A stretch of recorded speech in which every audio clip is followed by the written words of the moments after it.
Welcome back. Hello, hello. Come on now, you already know what time it is. Hey, I think it's time for us to really get down today, Oh, yeah, man. yeah. Yeah, because you already know I'm your boy Adrian AKD. I'm Stubbs. We back with another guest. Oh man, hey, I can't. Today is a special day. We got a special treat for y'all.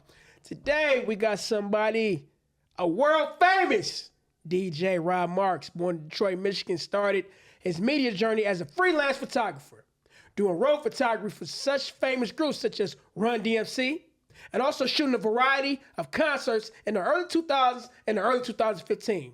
And in 2010, he started DJ Yane. I hope I'm saying that right. Please don't cuss me out. Small gigs and other backyard parties. So today, we would like to welcome to the podcast, OG Rob. Come on, let's give him a round of applause, please. My man said OG. Triple O. Triple going OG. on? Hey, you know what? Before we start, I hope I didn't mess up the name of your company. Is it DJ? No, the name of my company is Ram Media. Oh, right. Okay. Right. Ram Media Detroit. So that's the name of the company on totality. And in that, we do graphics, we do obituaries, we do video, we do media, we do marketing, we do it all.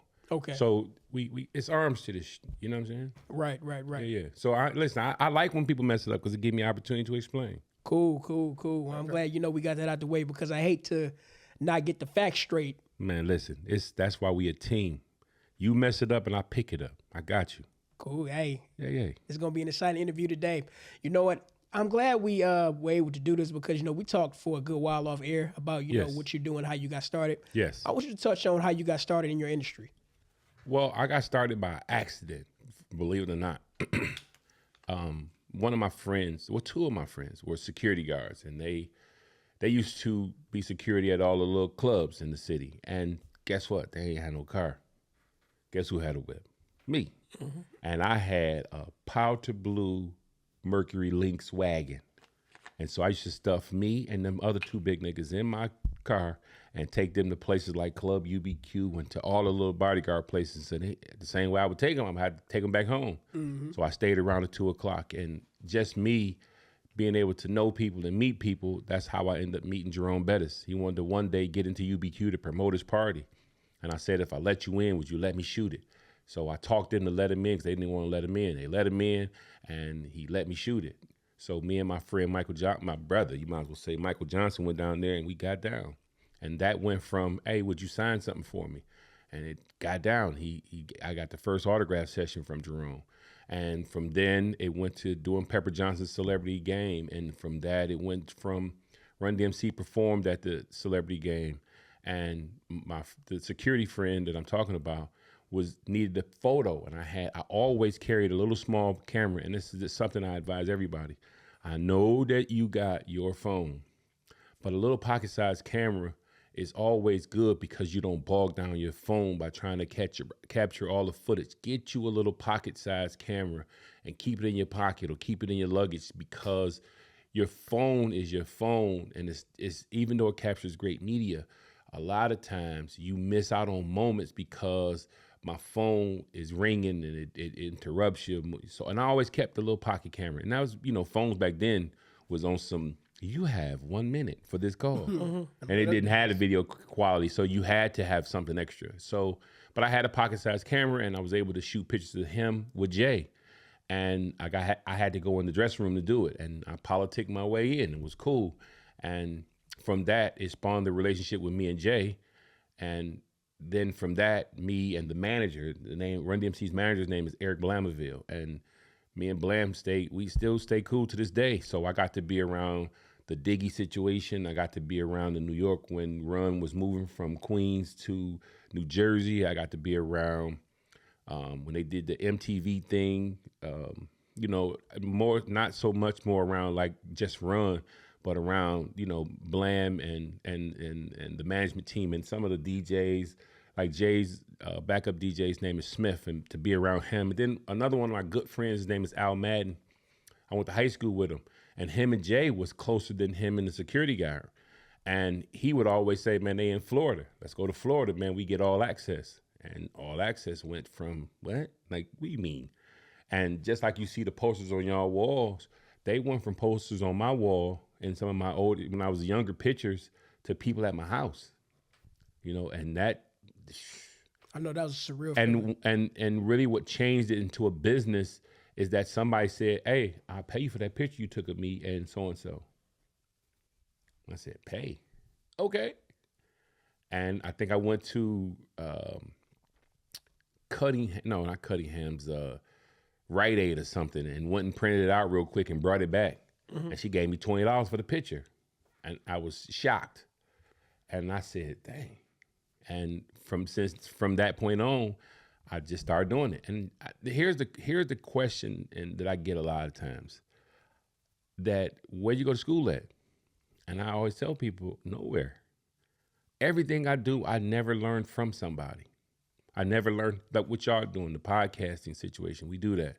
No one ever showed me how to do it. I don't have friends in it that do it. I don't have like people in the podcast space that I know people who do it, but I don't have them as friends who be like, oh, come to the studio, man. And some of the biggest things that I definitely would love to talk about is support. When we are at such a height that you guys look at, do they come down and say, man, I go in the basement and do a podcast? I ain't scared. I you know what I'm saying? Or do they look at y'all like, oh man, this ain't. So support. And so that's why I don't usually have those friends, because I don't be looking for that support. I be looking for me, because every day is, to me, it's me versus me. So in DJing, I got a couple of DJ friends, but none of them ever showed me how to DJ. I got photography friends. None of them ever showed me how to take a picture. The word for that is autodidactic. Boy, if you don't teach me something today. That means you're self-taught, or you're pretty much self-taught. So listen, before you say that word again, I want you in the post is to put that word and then put the definition, because everybody don't know that. They don't know that is it's a qualifier. That makes you feel like, yeah. Yeah, you're just self-taught. So I'll probably make a short of that. Yeah, you autodidact. I was too when I got into film, and I ain't did it in 10 years. I'm trying to get back into it now, but just like you said, that's what we figuring this out. Prince was like that. He never took a class, and he was good with every instrument. I feel like a lot of people who take that route, though, it's something about them in their craft. They're better, or they got that thing you just can't be taught. Yeah, like Jimi Hendrix, you can't be taught something. Yeah, but I think that you in that space, you don't conform to rules. True. So that makes you a little bit different, because no one said, you got to get to step B, you got to go to step A. But what if you smarter than step A? Right. You slow it down. That's why if you look at how our educational system is set up, most of our educational setup, where you go kindergarten, first grade, second grade, third grade, fourth grade. But what you do is the smart kids, you limit them, because I got to go to the first grade to the second grade.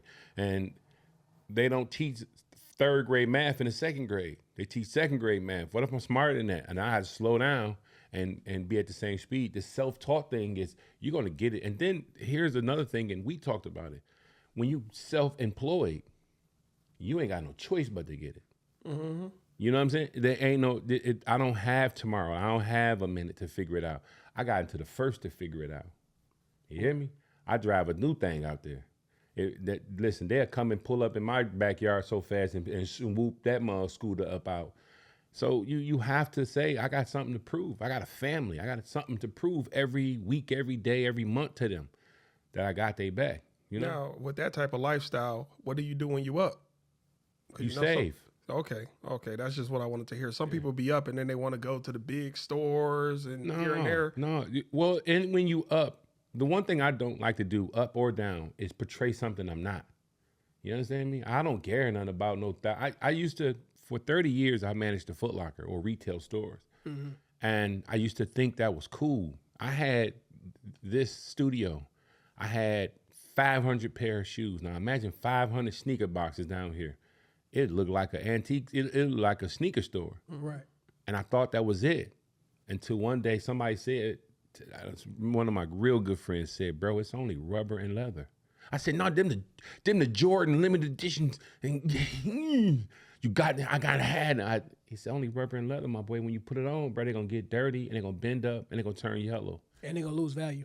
And some of them still maintain their value. So what I did, because there's that hustler nature in me, I found out that somebody would buy it. And so I was the first, and look it up. And I don't care Buy who the shoes or the store. they'll buy it. The store buy the shoe. Anybody will buy it. So what I figured out when someone said they'll buy it, you gotta think this is. And I quit Foot Locker in 2000. No, yeah, in 2000. No, in '99. I was the manager of Grand River Foot Locker.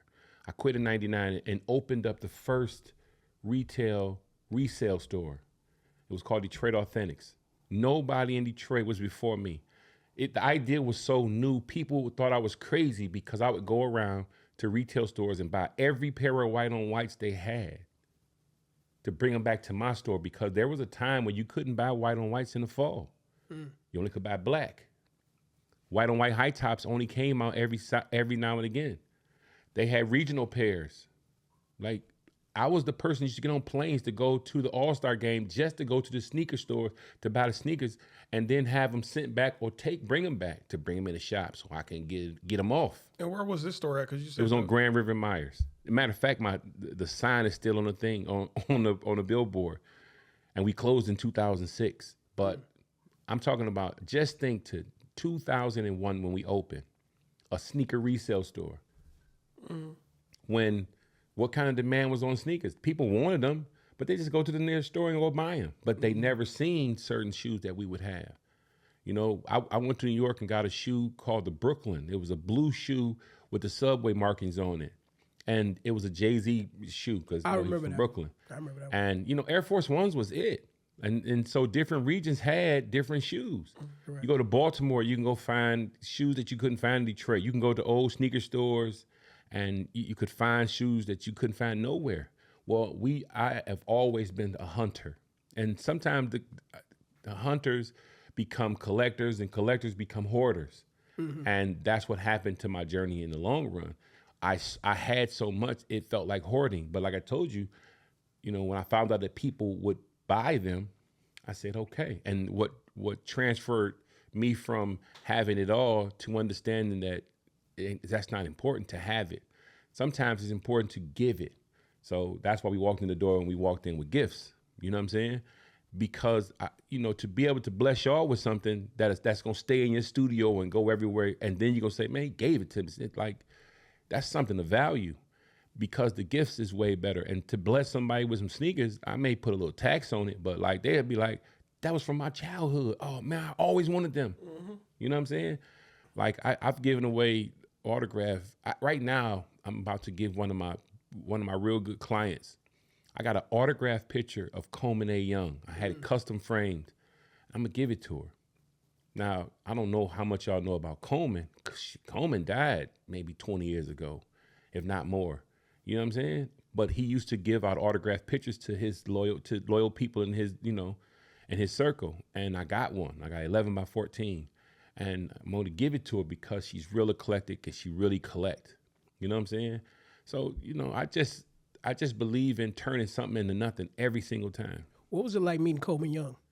I only met him once, and I only got to meet him for a second. But I bought his autograph from an estate sale, and I bought all the little accoutrements that came with it. It came in this City of Detroit sleeve.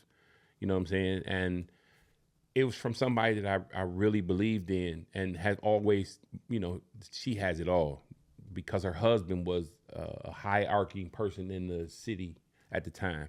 So I got to meet Coleman Young with the dads like I was a kid. Like, okay, I don't know who you really is until I got grown. You know what I'm saying?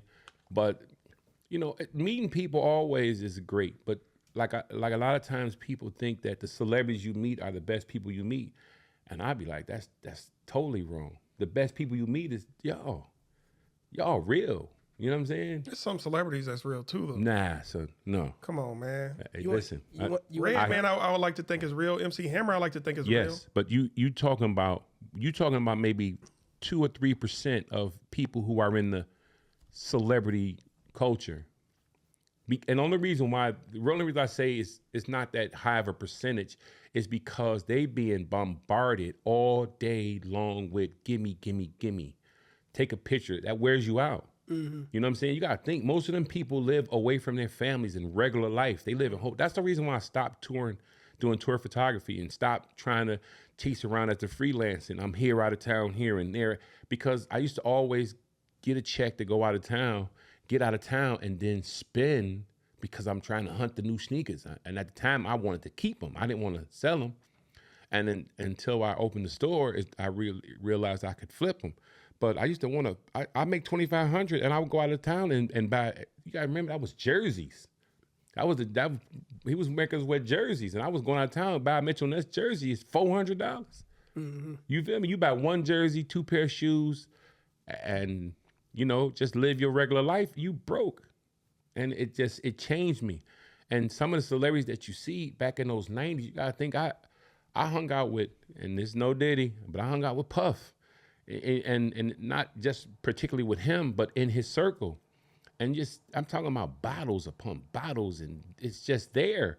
And I don't drink and I don't smoke, you know what I'm saying? But women, there, this, you know what I'm saying? A lot of people don't get to see that. And behind the curtain, how long is it gonna be before it get bold? Like, right. You know what I'm saying? So, it got old pretty quick for you. And yes, it get old because when you first get around, you kind of geeked. When you second get around, you kind of geeked. When you been around, you kind of see their personality outside of when the cameras is on, the glitz and glam. Mm-hmm. You started being like, oh, for the cameras, man. Oh man, you a D-head, because how you treat your stylist, or how you treat your assistant. That matters. That really do. Or how you treat your driver, or how you treat security. Like prima donnas. Not prima donnas. They're demanding of what they want of people. And I understand why they have to be demanding, because they have a shelf they have to get to every single day. Mm-hmm. You can't go around with your hair not done. You can't go around not being on time. You can't go around and your security letting people touch you. Some of these people been famous for so long, they lose what real life is. Mm-hmm. You get what I'm saying? That's why I said some of the best people I meet just like this. That's why I like Dave Chappelle, because he was smart enough to know, don't live in Hollywood. Let me get a ranch, or I think a farm. So every time you go home, that's his detox from Hollywood. And you got to understand, if you look at people like that, how many people do you think Kevin Hart is like that? And I met Kevin, super cool guy, but he can't be like that because he's Kevin Hart. And you would think that he would be cool, but he has to be on time. He can only take so many pictures. He got stuff to do. Like, I got to go.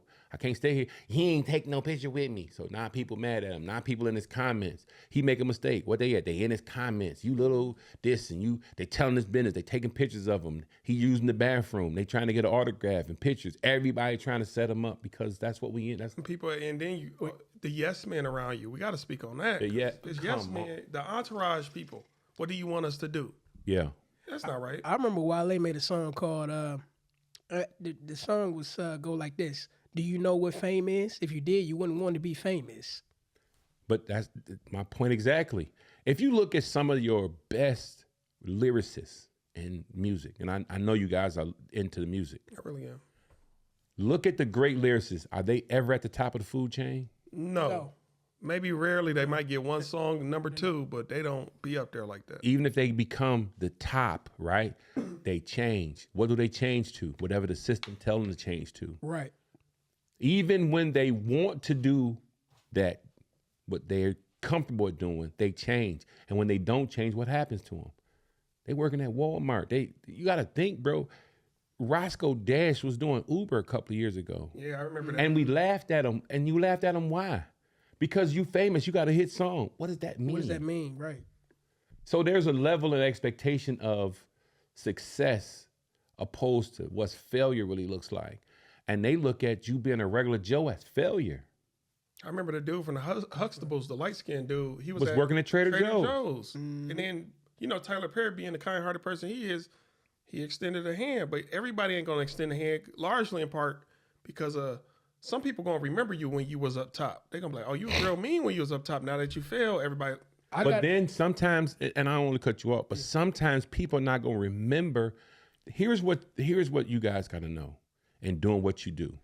While you coming up and you clawing, no, I sprinkle a little on them. right? I sprinkle a little on them. Oh, y'all cool. Y'all little podcast cool. What y'all doing is cool.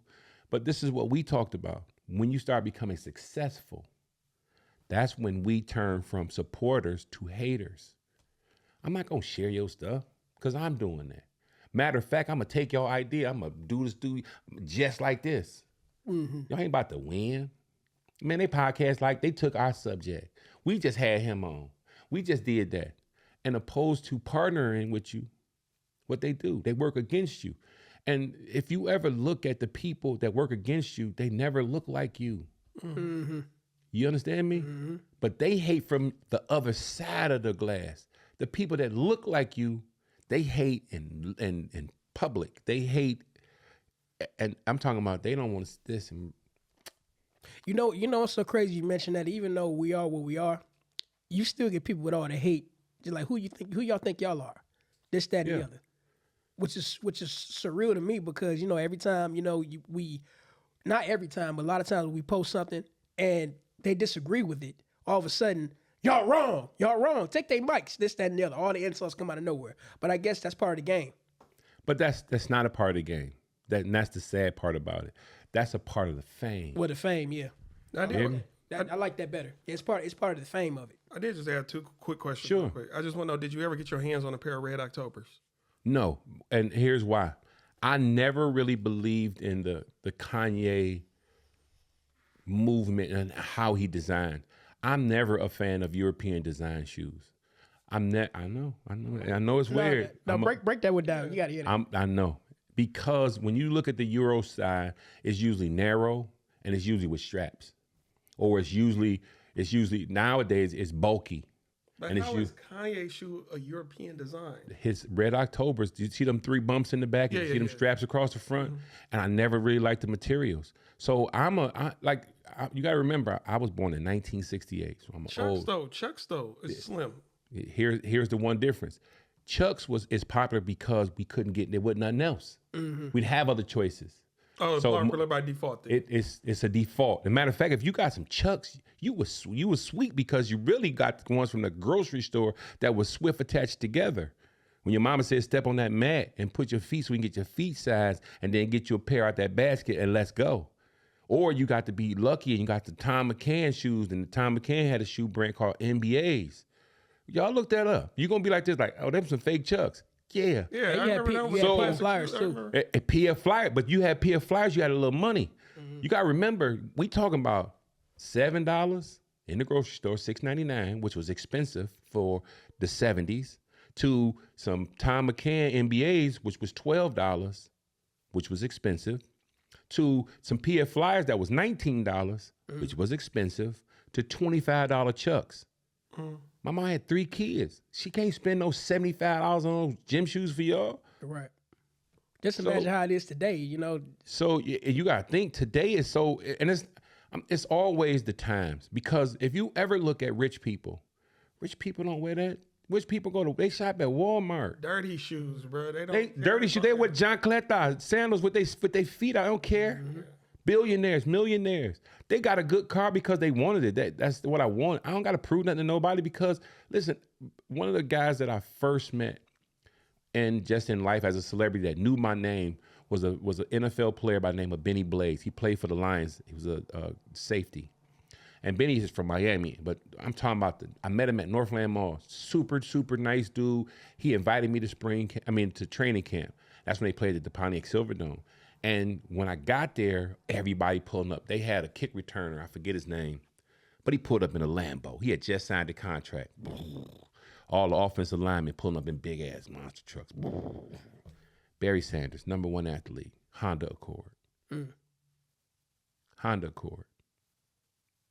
What are we doing? What are we talking about? He know this got to last. He didn't care. No, he didn't. It didn't influence who he is. I'm still Barry Sanders. Exactly. It's a car. And we our artists and our actions and the people around us, they influence us so much to get so much. You gotta amass. You gotta get you a car collection. You gotta get you old school. You gotta get you a European. You gotta get you a truck, and you gotta get you a van. And then after you get the van and truck, and then you gotta get you a daily driver. And that daily driver for me is I got a Rolls Royce Ghost. You know, I got a question for you, man. Sure. It's gonna be kind of left field, but just by you saying that, I was thinking lately. Do you think it was a ploy through the rap music to make people more consumers just by all the stuff they rap about? Listen here. If you don't think that is the system and the game, not just for you to be programmed to consume, but to be programmed to only want to consume, to amass collections, to amass, spend more, get more. Like there was a time having 2 pair of shoes was a lot. It was a lot. Now to have 20 pair is not enough. You got to think, I got to shout out to my man, look at my camera, Mark Bostic. Mark Bostic, they call him Jumpman Bostic. He had about 1,500 pairs of Jordans. He is the Jordan man. He's been on all kind of shows. He is but I knew him when he had always collected but never showed it, you know? And now he is an aficionado on Michael Jordan. You know what I'm saying? He has Jordan Wheatie boxes, Jordan telephones, Jordan jeans, Jordan suits, Jordan golf shoes, Jordan dress shoes. He got it. That's what he do. And I don't look at him as a hoarder because that's his quote unquote like his addiction. That's his go button. That's his hobby.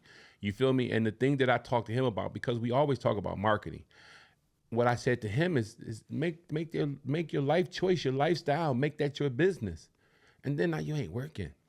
Get a museum. Let's find you some sponsorship. Let's step on something different with this. Because that's what guys who collect cars in the different communities, that's what they do. Yes. They form organizations and they end up selling. What you think the car show that sell all the old Barrett Jackson? Where you think that got it from? Bunch of guys who have cars. Hey man, you want to get rid of that and get you something else? Burn it through my auction. I'll get an auction house. What do you think the Delegance is they have in California? What do you think that is? It's a bunch of old school dudes who got cars that's worth real money. They just want to win trophies. They don't care. This is for that. And then I donate it to a charity. I donate the prize money to charity. Why do I do that? I'm gonna write that off. Yep. I don't care nothing about it. That's why if you notice, millionaires and billionaires turn what they love into a business. So it don't count against nothing. Rappers turn it into a bill. To go buy $100,000 chain, you could have bought an apartment building. I never understood that. I know, but they don't tell our kids to understand that. I was gonna say, why you think? I know it's like you said, the system, but why do you think we just don't automatically think about, okay, I got all this stuff. Why didn't I make this into a business? Because our family didn't do that. So why do you think men, especially in the hood or ghettos, care so much about impressing the next man? Why? Man, that is the best question I've never had. Let me say this. Everybody, he just asked the best question ever. And I'm going to give you the best answer. Ready? Because we don't like women no more. We like, y'all laughing. Go ahead, I'm sorry. Y'all laughing. Go ahead. I want to hear this. We care what our boy think and not what our daughter thinks. We care. We go shopping with who? The homies. We hang out with who? The homies. When we get in trouble, who we call? The homies. When we all are together on the block, who we with? All the boys, all the homies. All we do with girls is do what? Screw. Stop by for a plate, screw them. Now I'm about to give you a jewel that you ain't even thought about. Why do we always become repeat offenders? And we ain't scared of going to jail? Cause what we going back? Bruh, I think they miss their homeboys. Around a bunch of dudes, you know. I ain't got to say And so when you get around a bunch of dudes, and that's what you around all the time, you grow a kinship to them. And that's not a homosexual thing. So I'm not saying that. You become comfortable around your homeboys. That's why you can be in the house with all the guns and all the dope and all the money, and 2 or 3 of them got their shirt off, and y'all shooting videos, and it's cool. That's why you can have sex with 2 dudes and 1 girl. I never been. Listen, I'm looking at you in the face. But if it was a chick in between, I can't. I can't even get ready because I'm like this. Like I keep look. Oh my Lord, he is oh my, whoa, Don't say nothing. Let's just quietly focus. Come on, you feel? But we can't because you were front like yeah, and I'm like I want to do the same thing, but I mean, man, Not in front of a man. But that's you. listen, my boy, the control factors. Look at how they're changing the dynamics. And look what they're doing to us. We don't have a problem with going to we do stuff and crash out and we don't care and we are not scared to go to prison. It don't affect us at all. Mm-hmm. They just shot the 4-year-old boy. It don't affect us at all to shoot a playground up. It don't affect us at all. And then not only do we do that, it was a case, I don't remember what city it was in, but the 3 young boys kicked in his front door with mask on and guns in his hand. And the homeowner shot out the door. After they kicked his door in, he shot at them, killing all 3. 1 died at the hospital, 2 died on the scene. Mm-hmm. And the people, their people sued to have him locked up and said he didn't have to kill them. Nah, bro. And why you think that is? They did wrong, and all of a sudden you want to blame me. That doesn't make any sense to me. So why do we always? And here's a question I got for you guys. Mm. Why do we always protest when the police kill us, but we don't protest when our neighbor kill us or our neighbor's son kill us? You want to answer that first? I think it's same culture, same tribe, but y'all don't realize that's still wrong. We need to, I don't got to realize. Okay, one more question. Who you think kill us more, the police or our neighbors? I'm going to mix it up for you and say black women and abortions, but go ahead. Ooh, see, now you going somewhere. They ain't ready for that real conversation because y'all gonna mess around and have some viral moments in this situation because you are saying things that they don't want to hear. Yeah. You're not making it fair because they don't want to hear that. You know, the first thing that you have to always be the first thing, the first ability that you have to have. What's that? It's called accountability. Mm. The second ability you have to have is availability. Mm-hmm. Right? Mm-hmm. As a man, you should have those 2 should be your first 2 principles. Right? You said accountability, availability, and responsibility. Responsibility only comes if those first 2 are in order. Because you also got to have capability.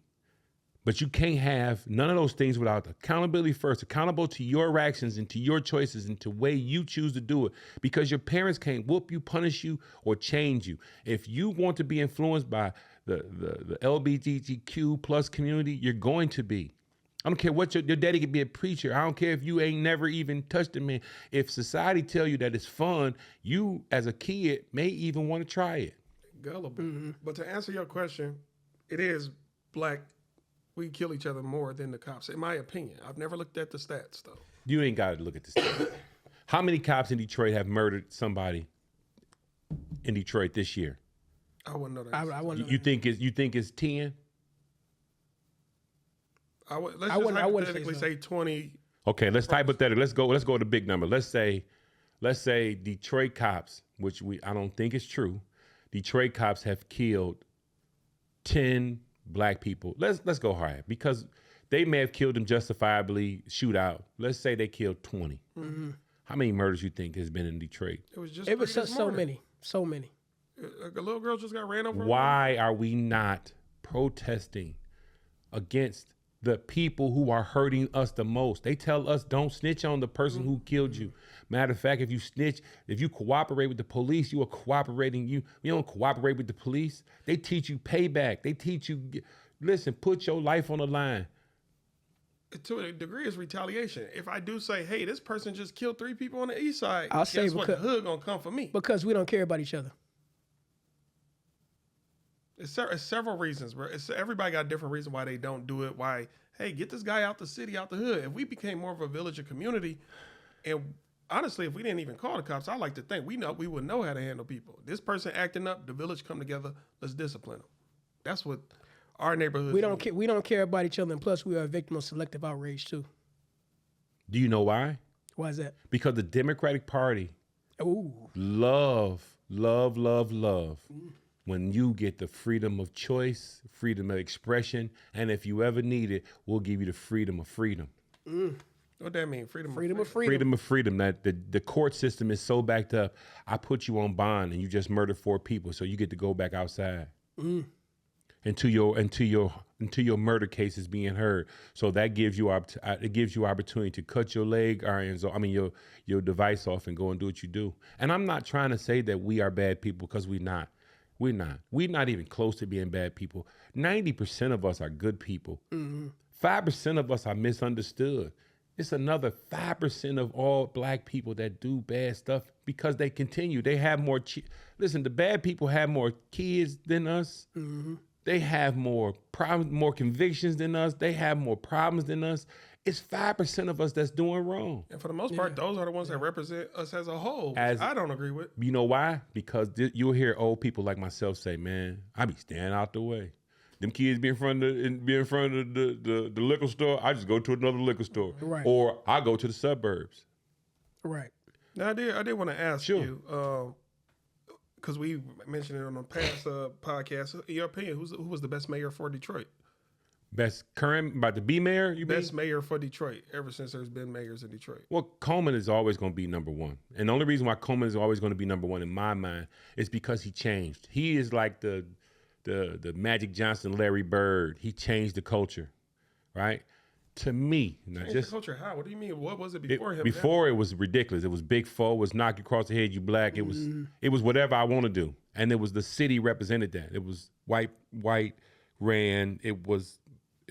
Black poverty was at an all time, and so we have to get past. We have to get past those hurt points, and Coleman Young got past him. Coleman Young. Matter of fact, when y'all get time, look up. He used to get on the TV on the news network and say, "Man, fuck that, damn that." That wasn't happening. You ain't cussing back at the media hated him. He didn't care. He didn't care. All the suburban guys hated him. They didn't care. He didn't care. So he took a lot of the bullets. He was like he was the Jackie Robinson of the change in Detroit. And as mayor, he changed the culture. I remember when he said back in the day, he said all gangsters, both blue suits and zoot suits, hit the road.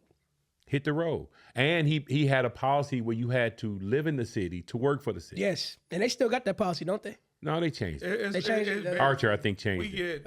We get preference, or we get priority. People in the city for like trades and stuff, they get priority, but still people outside can still work. Well, I mean, I don't think that you should to just have a city job. You should have to be a resident. But I believe that, and I know so for a fact that they pay city taxes. So you work in the city, you're gonna pay city taxes. But you shouldn't have to, even though as officers and as community people, you should live amongst your peers. But I don't think it should be a prerequisite, like if you can't work here then, because then we limit ourselves to talented people. And even as a police officer, you should know your neighborhood and you should do community policing.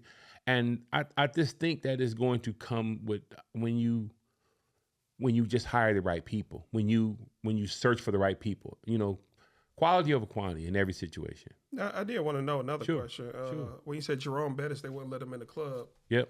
Do you know the reason why? Yeah, because that was the 90s. No, y'all can't come in with all them paper with flyers. No. But he was the man, though. No, he wasn't. Oh, at that time, he wasn't. You got to remember, Jerome Bettis, you got to think, no social media. Cell phones didn't have text.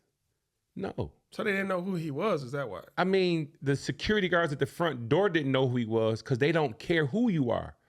You feel me? You got to think the 90s was when Young Boys Incorporated and the gangs of Detroit so I don't care.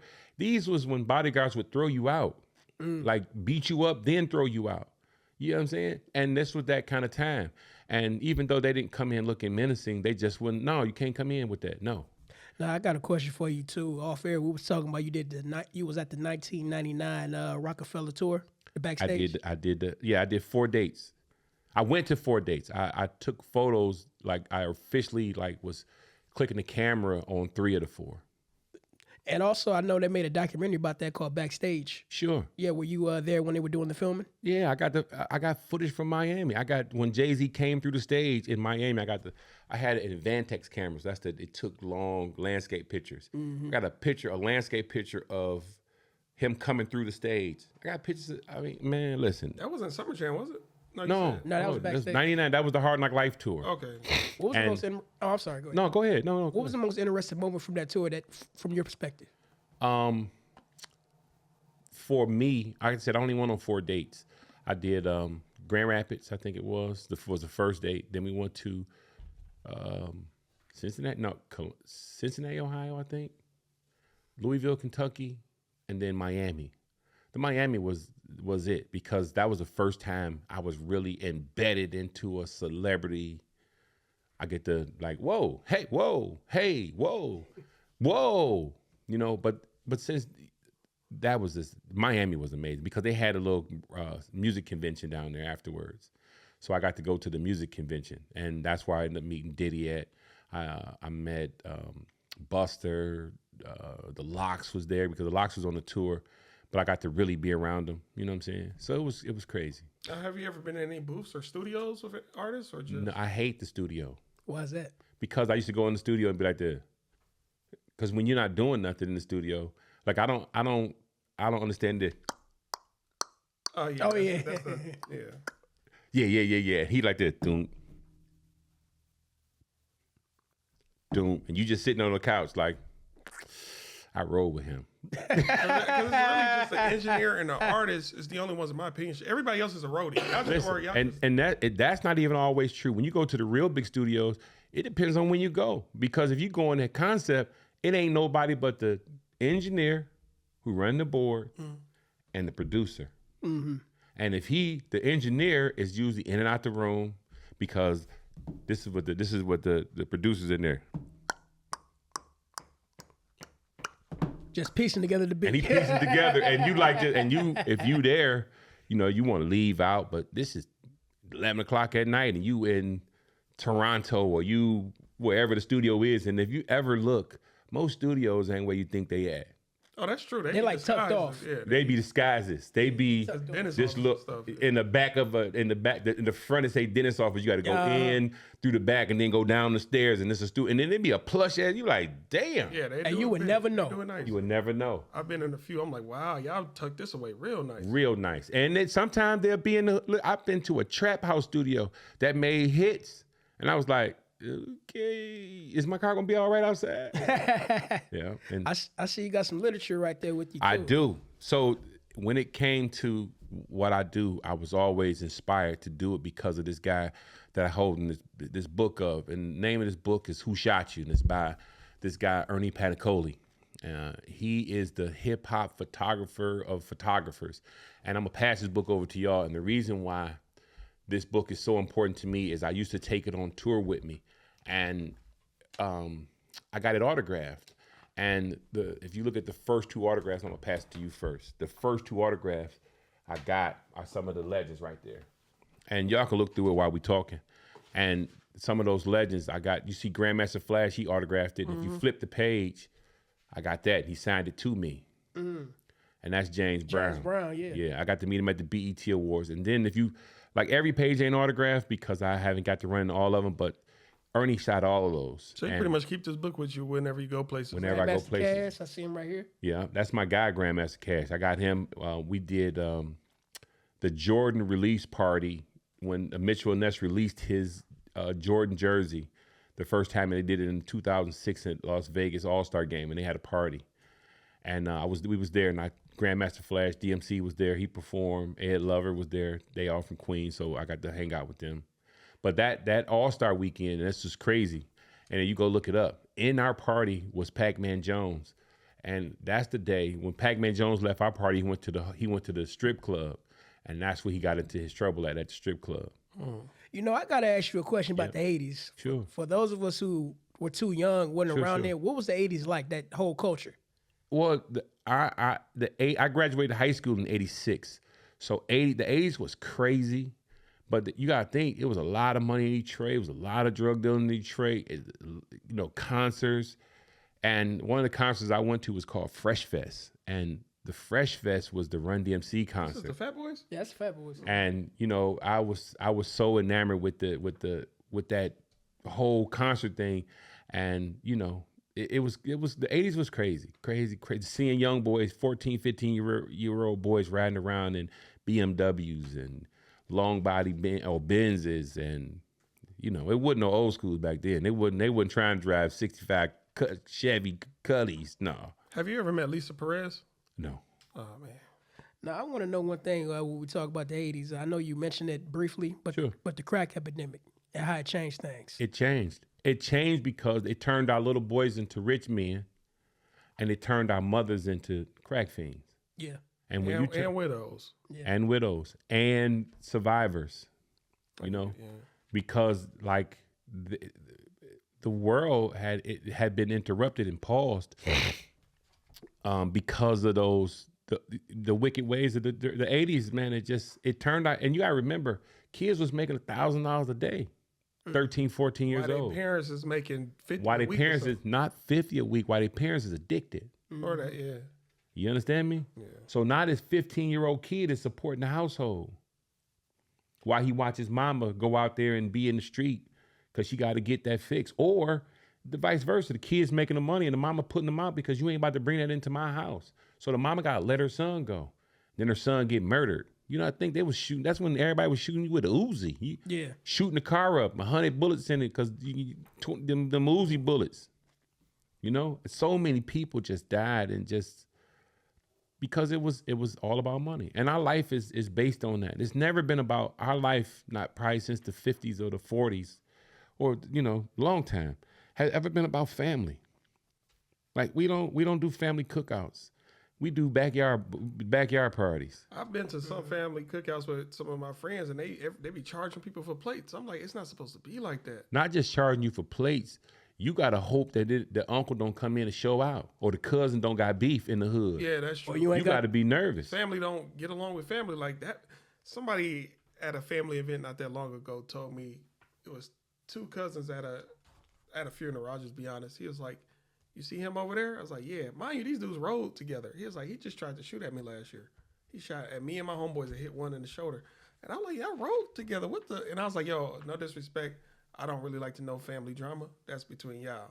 And I just got out of there. Or you got that one family member who's awfully touchy that everybody want to keep quiet about. Listen, we always drown him.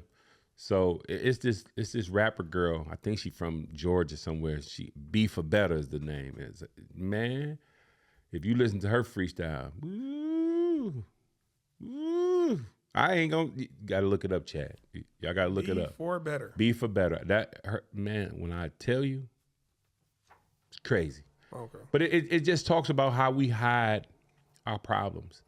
And some of our problems, instead of us addressing them and moving up and moving on from it, we hide from it, you know? And that's the scary part. Now I do want to know your thoughts about when Mike Tyson first came on the scene. It was crazy. Mike was the 90s Ali. But you gotta remember, Mike is an introvert. He wasn't into that. He was a lonely kid. He was a damaged child. You understand me? So they were forcing him to go out and party? What do you mean by No, he was an introvert. What happened? His father figure passed away, Customato. Yeah. And when Customato passed away, he was lost. And Don King came and swooped him up. Don King introduced him to all of that. Dark time. But you know, He wasn't ready sometimes for that, would you say? He wasn't. He didn't. That was never what he and still to this day he into pigeons.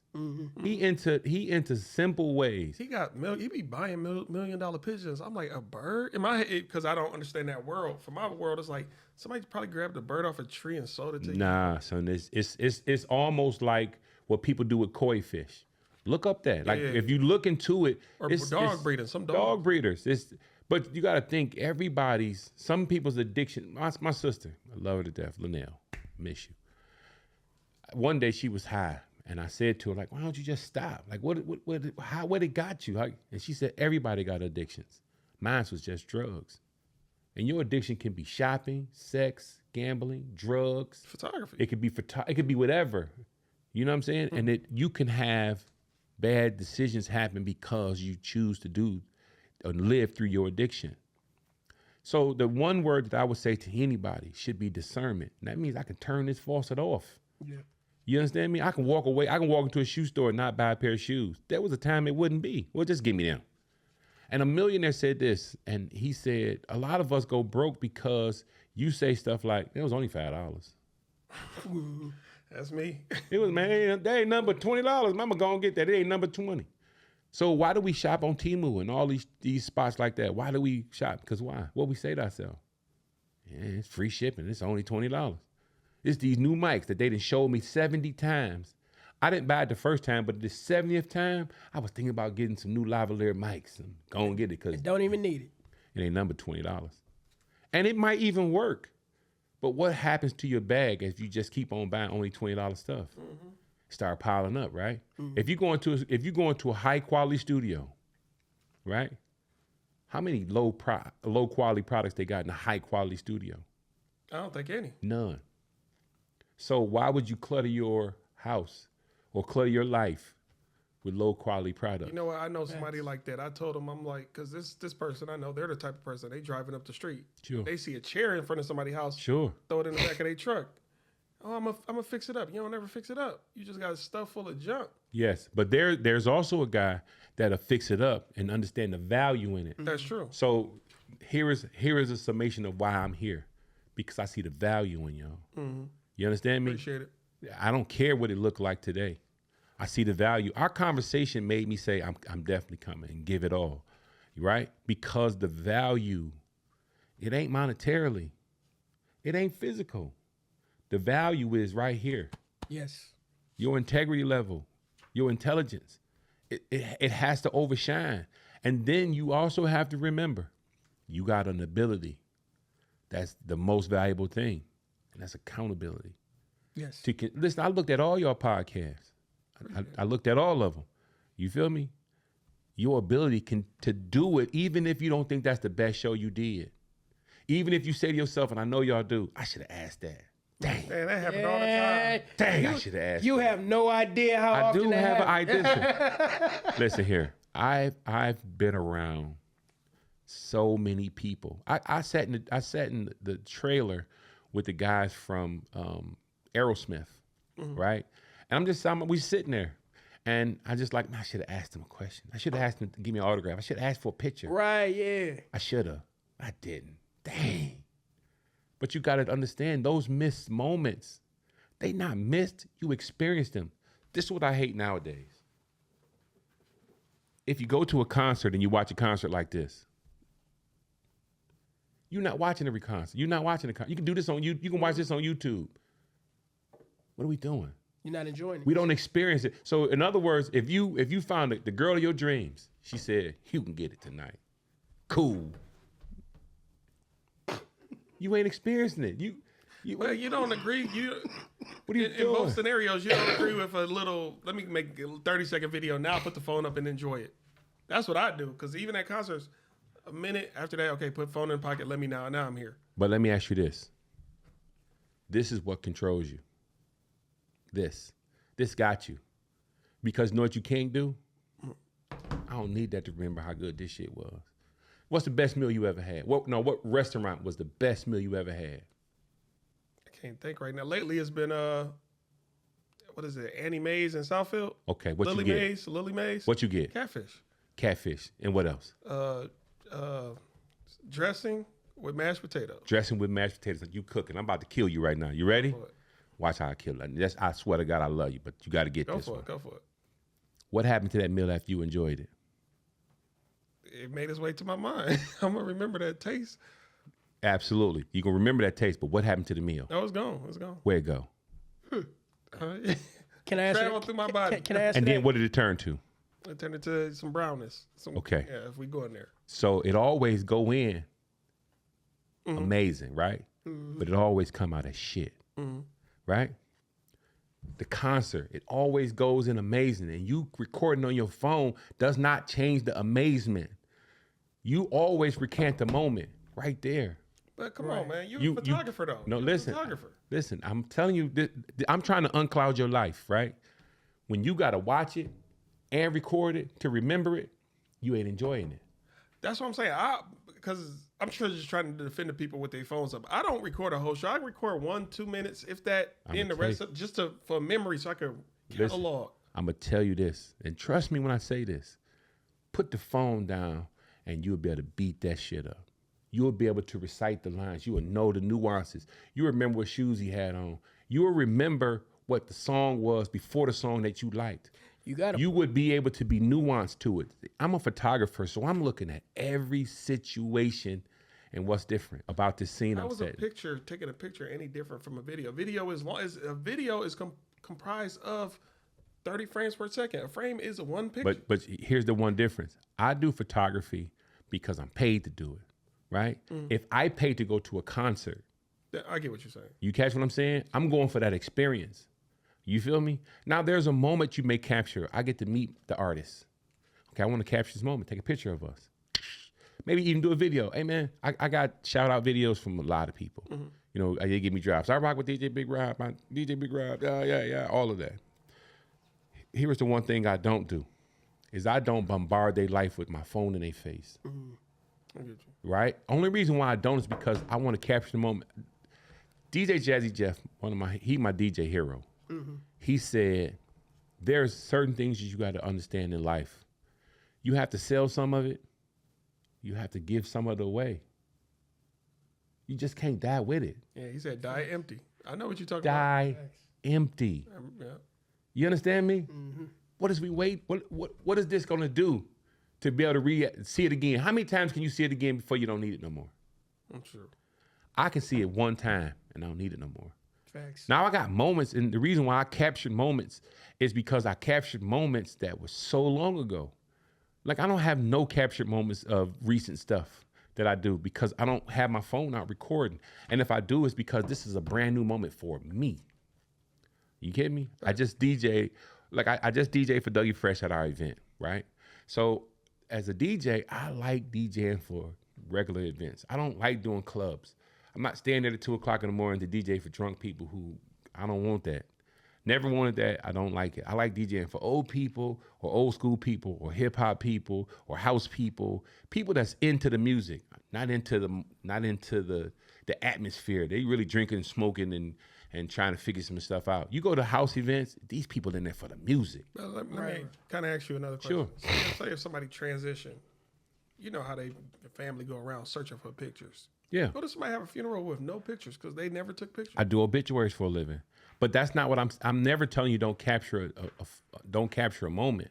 I just said if you pay to go to something, you pay to go to a restaurant. If you take a picture of your food, can you eat it again? Yeah, I never understood the food thing, but I know. But even when you go to a concert, you don't get to consume the concert by you recording it. You think you get to watch it, but you're not really watching it. You're recording it. And if I'm going to use this content for a go forward conversation, I get it. But I'm talking about I'm going to go if they can say you get to go see Michael Jackson tomorrow, right? It's an intimate setting, Michael Jackson in around. You get to go see him. I'm not pulling my phone up. I want to see. I want to experience this whole experience. I want to look at the people next to me. See, I watch. I'm looking at, because I'm a paranoid guy, I'm looking at the people around me. I'm watching the people around me. I'm watching what they doing, how they singing, how they going crazy. How I'm looking at all of that. Now, okay. What about the people who get married? On a percentage of how many people do you think really rewatch their marriage videos? A lot, because I do it for a living. So here is why you rewatch your wedding video, because I love you. You feel me? If you got children and the birth of your children, those are moments that you want captured, right? You don't pay for those. You don't pay to experience those moments. You are those moments. If your mother was getting married or your mother and dad was renewing their vows, these are moments that you need to capture, right? Memories. If you go to a concert, if you go to a play, you have to take it in, just like when you go and eat your food. You're going to experience this. Like, this is my favorite. This catfish is it's steaming hot. It got that crunch on there. I'm going to do 2 twinkles of this hot sauce. I brought my own from the crib because I really like it. I'm going to experience this.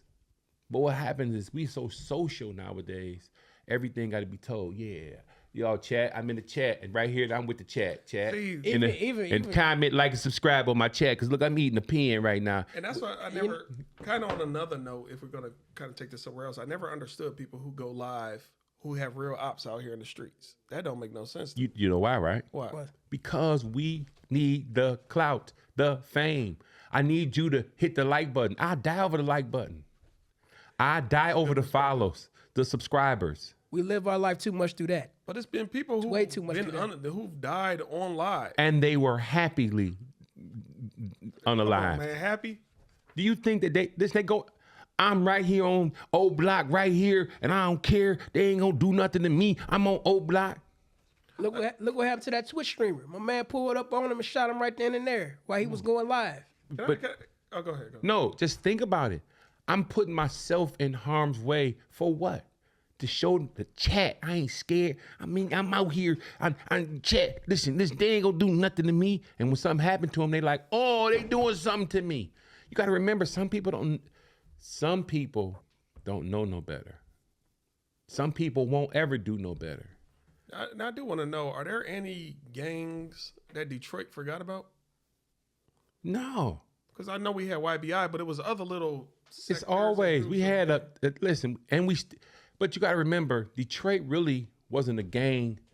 Did you see the look? I was distracted by the whole book the whole book. You can still buy this on Amazon, and you can buy a used copy of this. And I seen shot you? And I seen all the autographs in there too. Missy Elliott, from everybody in that. You see Jay-Z? I seen Jay-Z. Listen, I like how the photographer called it "Who Shot You." who shot you? Yeah. Absolutely. So listen, I always got to have my little nuggets, my little extras. I'm right here looking at this book, taking a blast. You know what? While we on that, we talked about the 80s. What was the 90s like? The 90s was better. The 90s was better because the culture was different. You know, the 90s, you got our rap shit turned up. You had Public Enemy come out, the late 80s and 90s. And you had Tupac come out. They say '90s was the best era out of hip hop. Do you agree? Yes. Okay.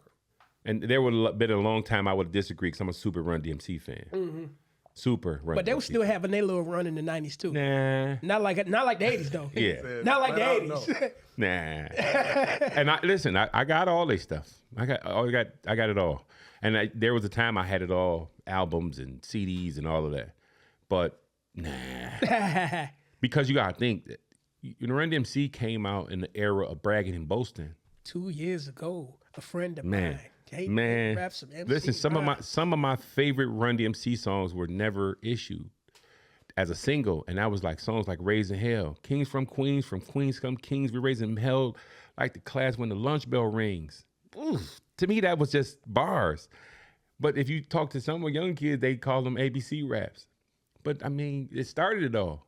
So I fell in love with that type of stuff. But the 90s, what Chuck was saying, what Kool Moe D, if you listen to, even though Kool Moe D is really the LL, what LL said, what he do, it was different. It was different. Hey, you know why not to cut you off, but you know why I bring up the 90s? Sure. I want to go into film for a second, for a brief Sure. second.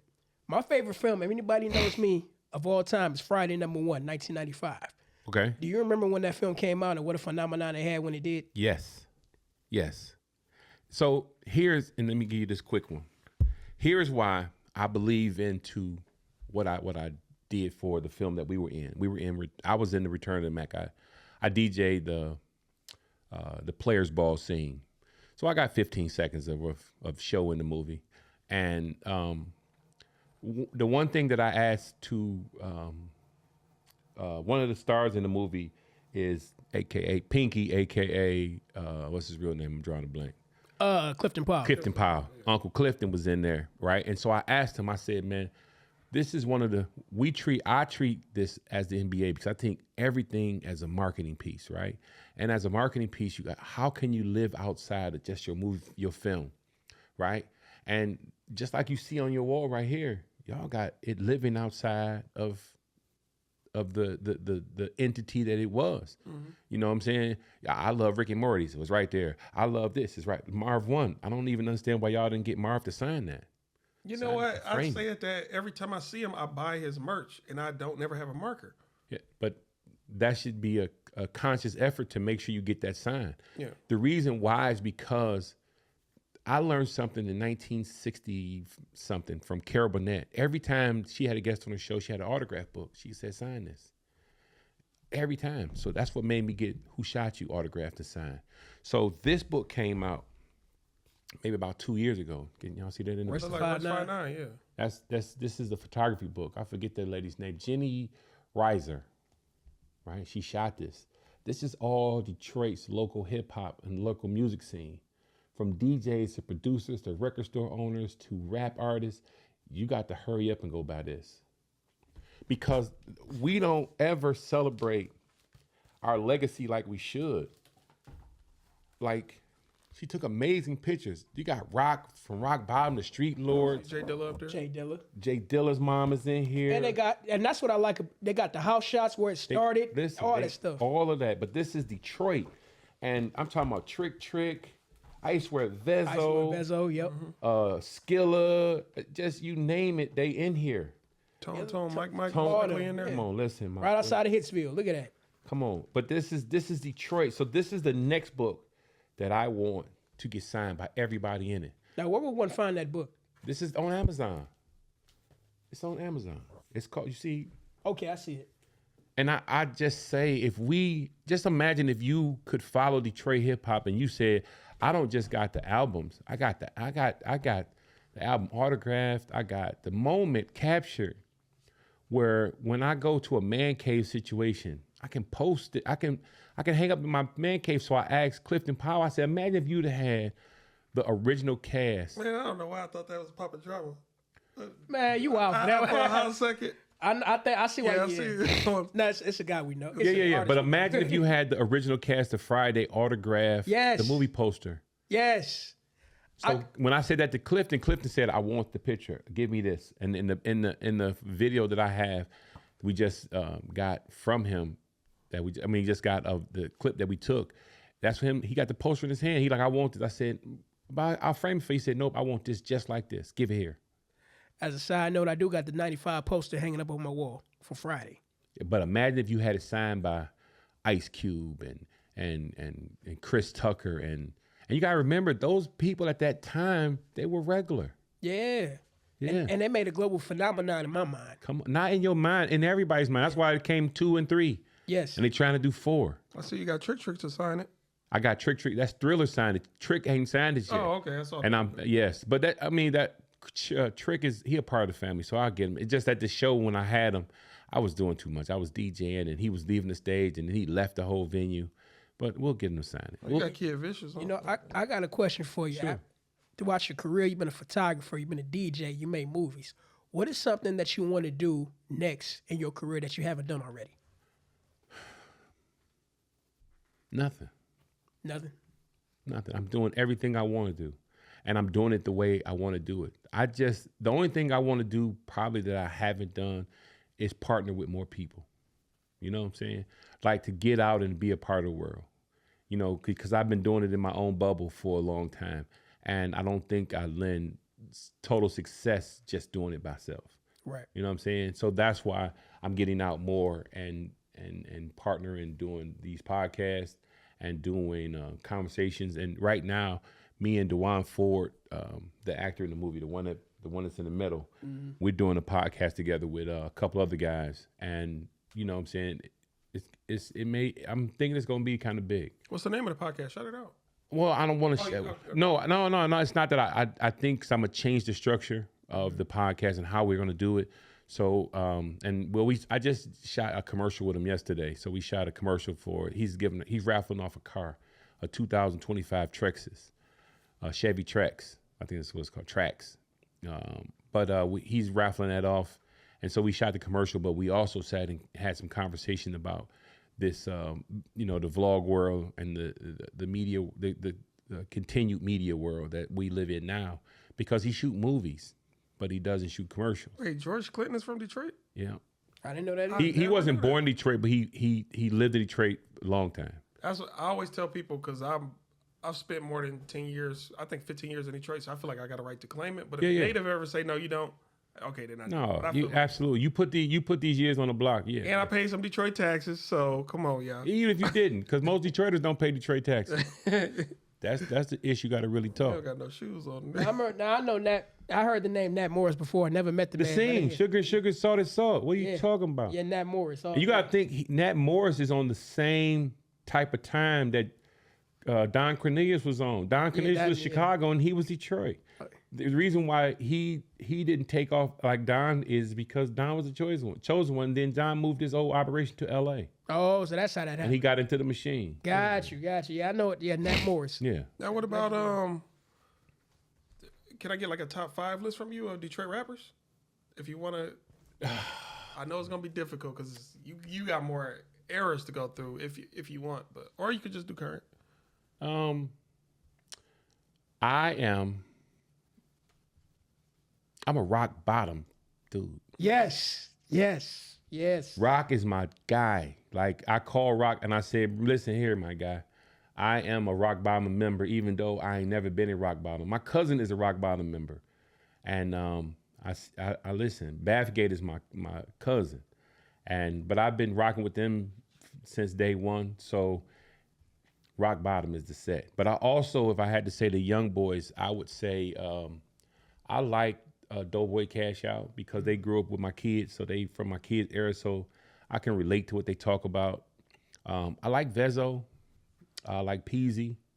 4-2 Doug a little bit. You know what I'm saying? I ain't really I don't really hear the lyrics too much. I'm an old guy. So, you know, when he was talking about representing my city, I like that shit. I love how he rep Detroit. Trick is my, Trick the OG all the time.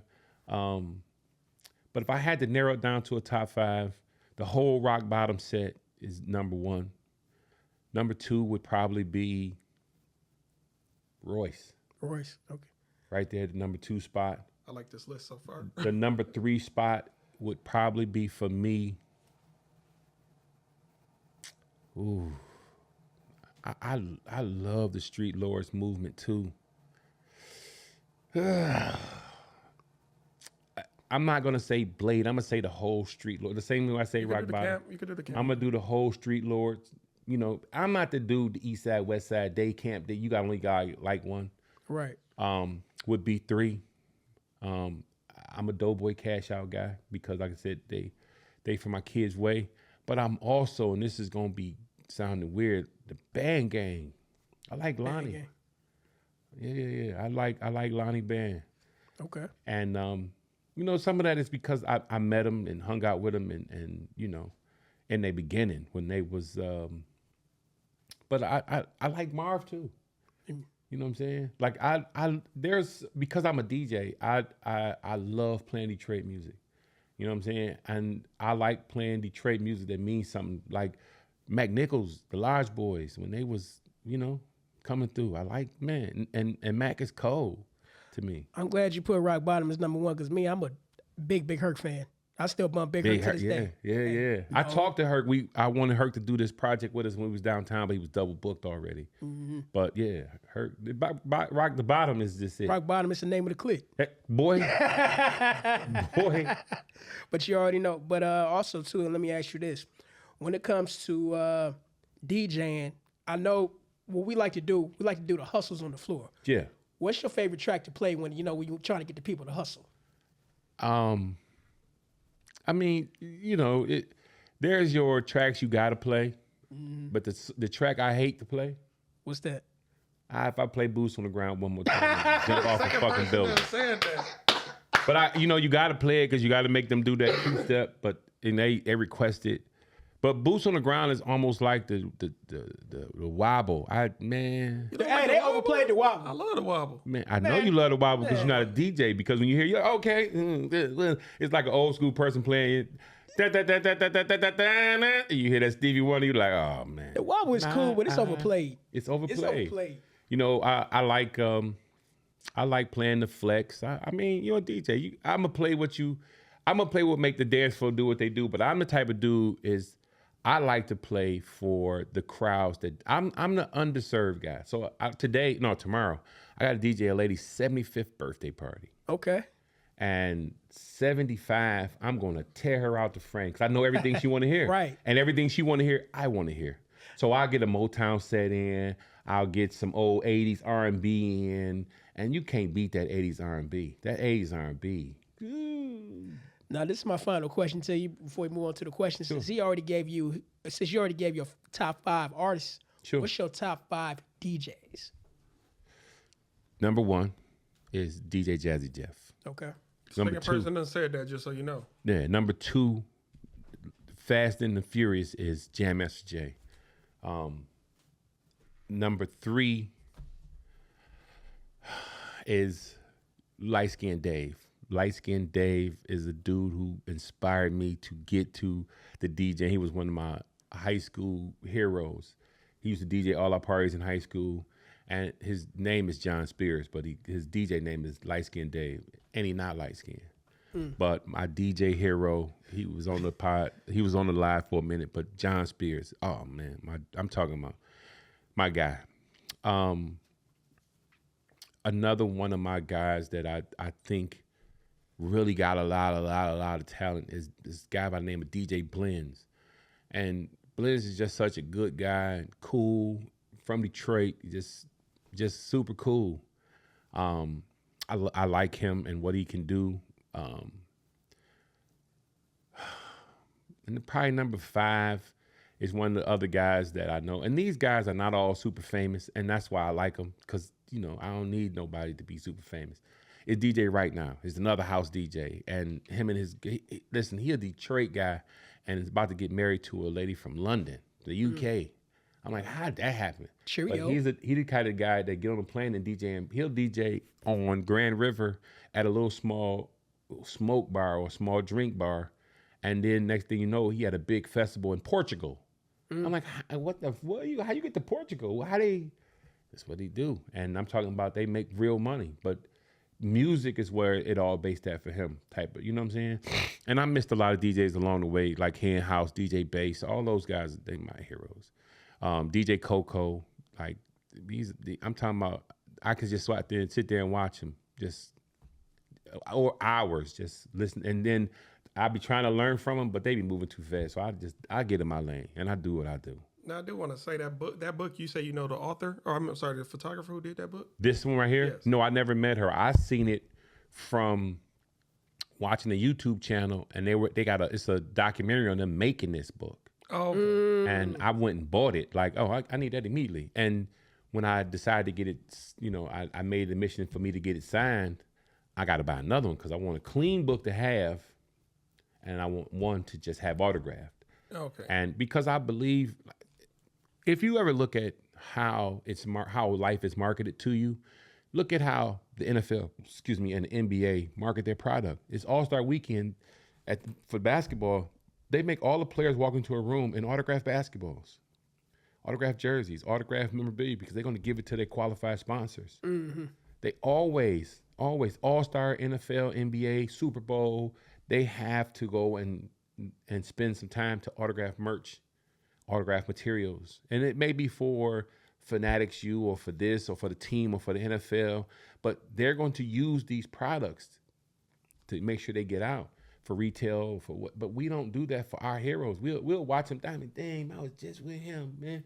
And this my favorite album was this, man. And why don't we do our Detroit artists like that? Yeah. They're valuable. Because I was going to say in that book, I noticed it only had 3 battle rappers. I'm really into the battle rap community. I assumed you knew her. I was going to say, hey, if she do a part 2 book, you got to get more battle rappers in there.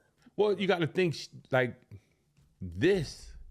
That's a first to make us get up, and for to be able to get people from old school to new school to old school. Billy T is in this. Yeah. Billy T is from the. They got Obi Trice in there. Yeah, but I'm saying, it's old school in this. So I always say, listen, if we don't capture our history, who will?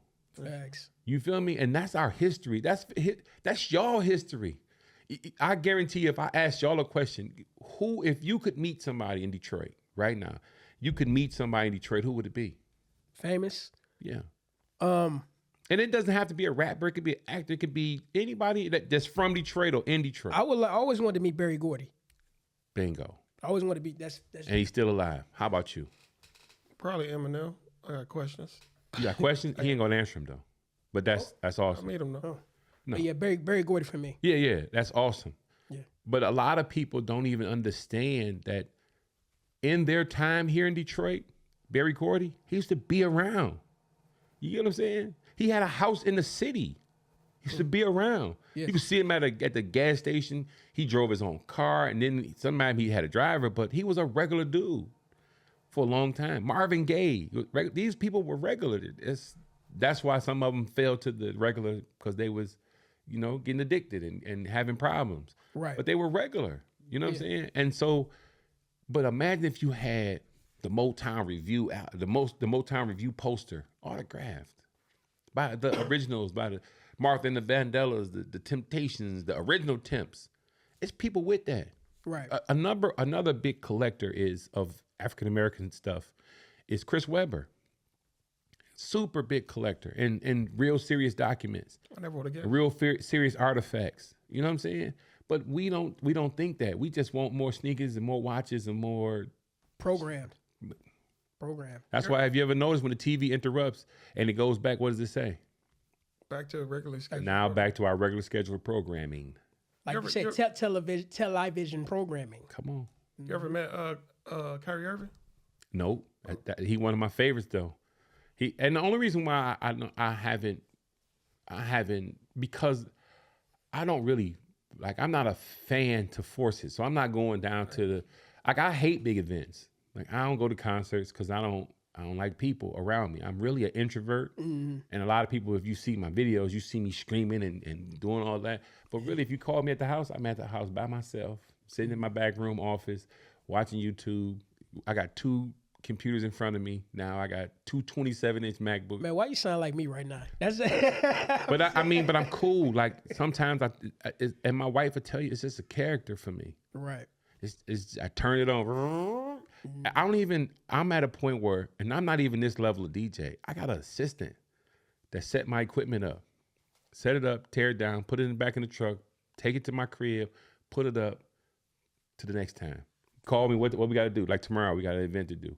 We got to be there at 5. He'll be at my house at 3. We load up. We at the event by 4. We set up by 4:30. We playing music at 4:30. It's over at 9. He preparing at 8:30 to tear down. He tear it down, and I just split some of the money with him. Why? Because I'm feeding my friends. This is my brother. Facts. Man, you ain't gotta. Man, listen here, bro. I come and get you $75. I do got one more question. Sure. What are some of your favorite songs to play? Since you said no boots on the ground, no wobble. Oh man, I got a lot. It just depends on where I'm at with it. If I can play, really and truly, I love playing old school music, like slow jams. I could be the slow jam DJ. When it fires. What? I like playing hidden gems and songs you haven't heard in a long time. So I like stuff like the old school guys, groups like the Whispers and the Dells, because they sung about stuff that you could relate to. They sung about listen, play this song and look in your girl's eyes, and she'll be like this. Yeah. It's a song by a group, Rolls Royce. It's called Golden Touch. Please, just listen to the song. Listen to it in headphones. And then when you listen to it, I need you to call me and say what you think. Because when you listen to the song Golden Touch, it is going to tell you, imagine if a woman felt like this and said this to you, what would it make you feel like? And that's the homework. I used to say play, Rolls Royce, right? Rolls Royce. They the same group that made Car Wash. Mm-hmm. They got a song called I Wanna Get Next to You. They got that too. But it kills it when you play the song Golden Touch. Well, I'm telling you, if she ain't like this, I feel like that about you. That's when, if your girl feel that about you, empowerment. That's why I believe in gender roles. That's why I believe in, because imagine when your woman give you that, put that bear in your back, man. Imagine that you can kick down this wall. You feel me? Your boy, all your boy do is how you keep running into until you bust your head. Right. That's what your boy be like. Oh, you stupid. You can't even bust through that wall. You dumb. Your girl be like, listen, you can do it, baby. She'll inspire you. She'll have you doing. You'll be like, I didn't even know I was that strong. The backbone, right? Come on, my boy. The backbone. You got to always remember this, and this is what I leave y'all with. This life is chess. And if you know the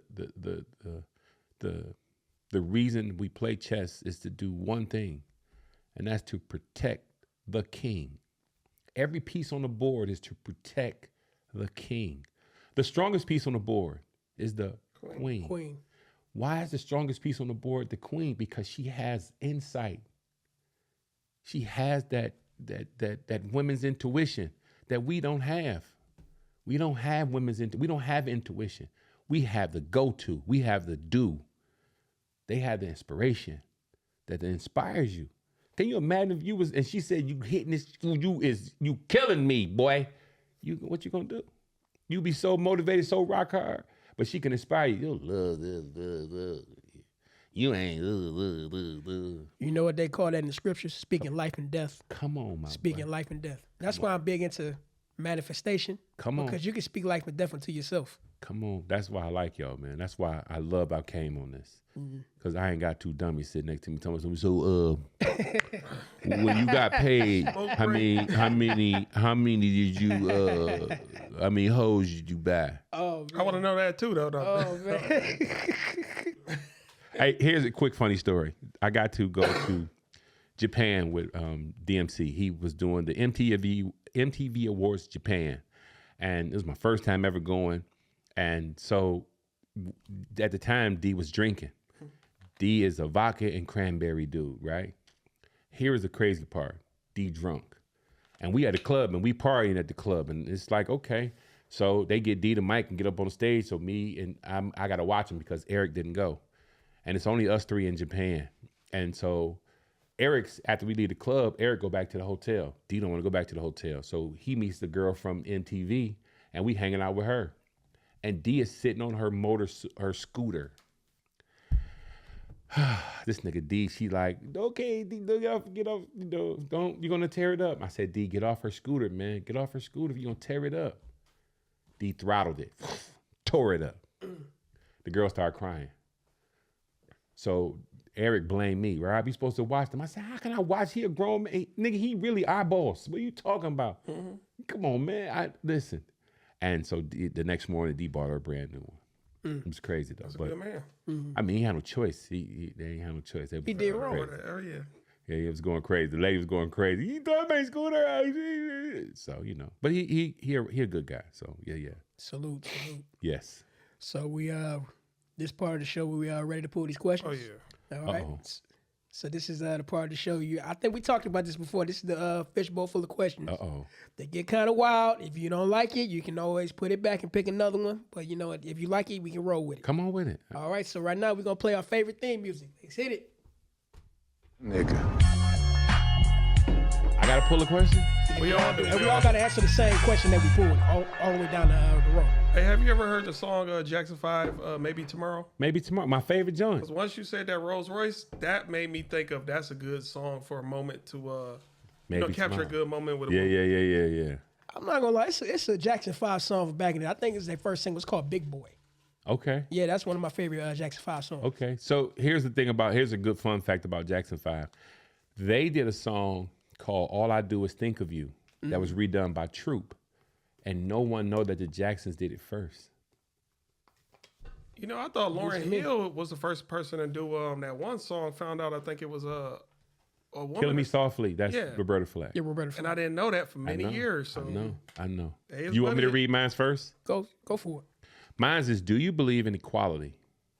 As far as men or women? Or? It don't say it. I just read what it said. I did what you told me want to to get do. another one. Yeah, pick another one. No, I like this one. You don't like this believe- one? Read I one mean, more that- time. It says, do you believe in equality? Yes and no, because it's so general. We don't know what equality. Here, let regarding me what. give you a quick Yeah, answer, yeah, and I'll yeah. pull another one because y'all the bosses. No, I don't believe in equality. Okay. There's no such thing as equal, right? Because there's always an unbalanced scale. Because you might be young, you might be tall, you might be fat, you might be skinny, you might be smart, you might be dumb. There's no equality in life, right? Because you don't qualify for everything in life. So equal is the answer is no. You might be a woman. You can't be a gym instructor teaching how to be strong as a man. You know what I'm saying? Because you can't lift what I lift and you won't know my limits, right? You may know how to do it, But would it be equal to a man teach me how to do it who has that same qualifications? You know what I'm saying? Because my preference may be I'm gonna choose the man. I didn't make it fair for you. Because that's just the brass tacks of it all. If it came to something that a woman may be more skilled at, you know what I'm saying? Like raising a little girl. Could a man raise a girl? Of course he could. But if her mama was doing it, would she be more qualified? Maybe in some situations, maybe not. But in life, there's no such thing as equality because there's never going to be an equal across all platforms. You pretty much broke my answer down just like that because we're all not equal. That's all I have to say about that. You pretty much took the ball and ran with it, but I just go by saying we're all not equal. I would still say yes and no because, again, it's a word that exists in a dictionary. That in itself, you got to believe in it. But 'cause how it's could you tangible to how could you make everybody? How could you make it all equal? There's things that you can do that he couldn't do. Okay, but then we can also break it down to everybody at a factory. Y'all all came in making $10.50. Y'all equal for that brief moment, maybe not. No, you're not equal. You suppressed. Because if they said take this test and this test will give you what you're going to do in this plant. Okay, Would everybody have the same job? Say it's 5 different jobs right now. They all start at minimum wage. Sure. Y'all equal. But those are different jobs, though. But I'm saying y'all pay is equal. In certain regards, life is equal. But we may not do the equal amount of work. No, I but get what you're saying. here is You're where ultimately right. I'm just being here's literal. where the challenge. Here's where it all will change at. Right, it will change when it comes to now what you are and who you are is going to stand over what you're doing. So your ability, remember, ability. I love that word. Your ability to be able to refine and redesign yourself and set the marketplace. It's just like people are not more skilled than Michael Jordan, but they making more in the NBA than Michael Jordan ever made, right? It's not because they got a better ability. It's because the market just readjusted. So why are rookies making more than Larry Bird and those other players who were way more talented? It's not an equal thing. As life changes and grows, $50 in the 50s ain't $50 in the 2025s. So it's just not an equal footing that we're ever going to be able to stand on. But people will always say, who better, LeBron or Michael Jordan? And people are going to say LeBron because you got to remember it's a difference. They would smoke. He would smoke a cigar, go gamble all night long, and then go score 36. LeBron is in hyperbaric chambers. You know what I'm saying? Eating right. They know about nutrition. He don't smoke. He don't drink. You feel me? He's 6'8" and 40 years old, and with about 5% body fat. Michael Jordan didn't. He wasn't a physical specimen. He was a mental specimen. You know what I'm saying? And probably, if you look across all genres, like Floyd Mayweather won all them boxing matches. Muhammad Ali lost 5 times, and 3 of the 5 times he got the shit beat out of him. Yeah, his jaw was dislocated. Come on, man. Yeah. Who better? Is it Jesse Jackson or Malcolm X? Malcolm X, probably. It ain't even close. Yeah, but Jesse Jackson, he 90-some years old.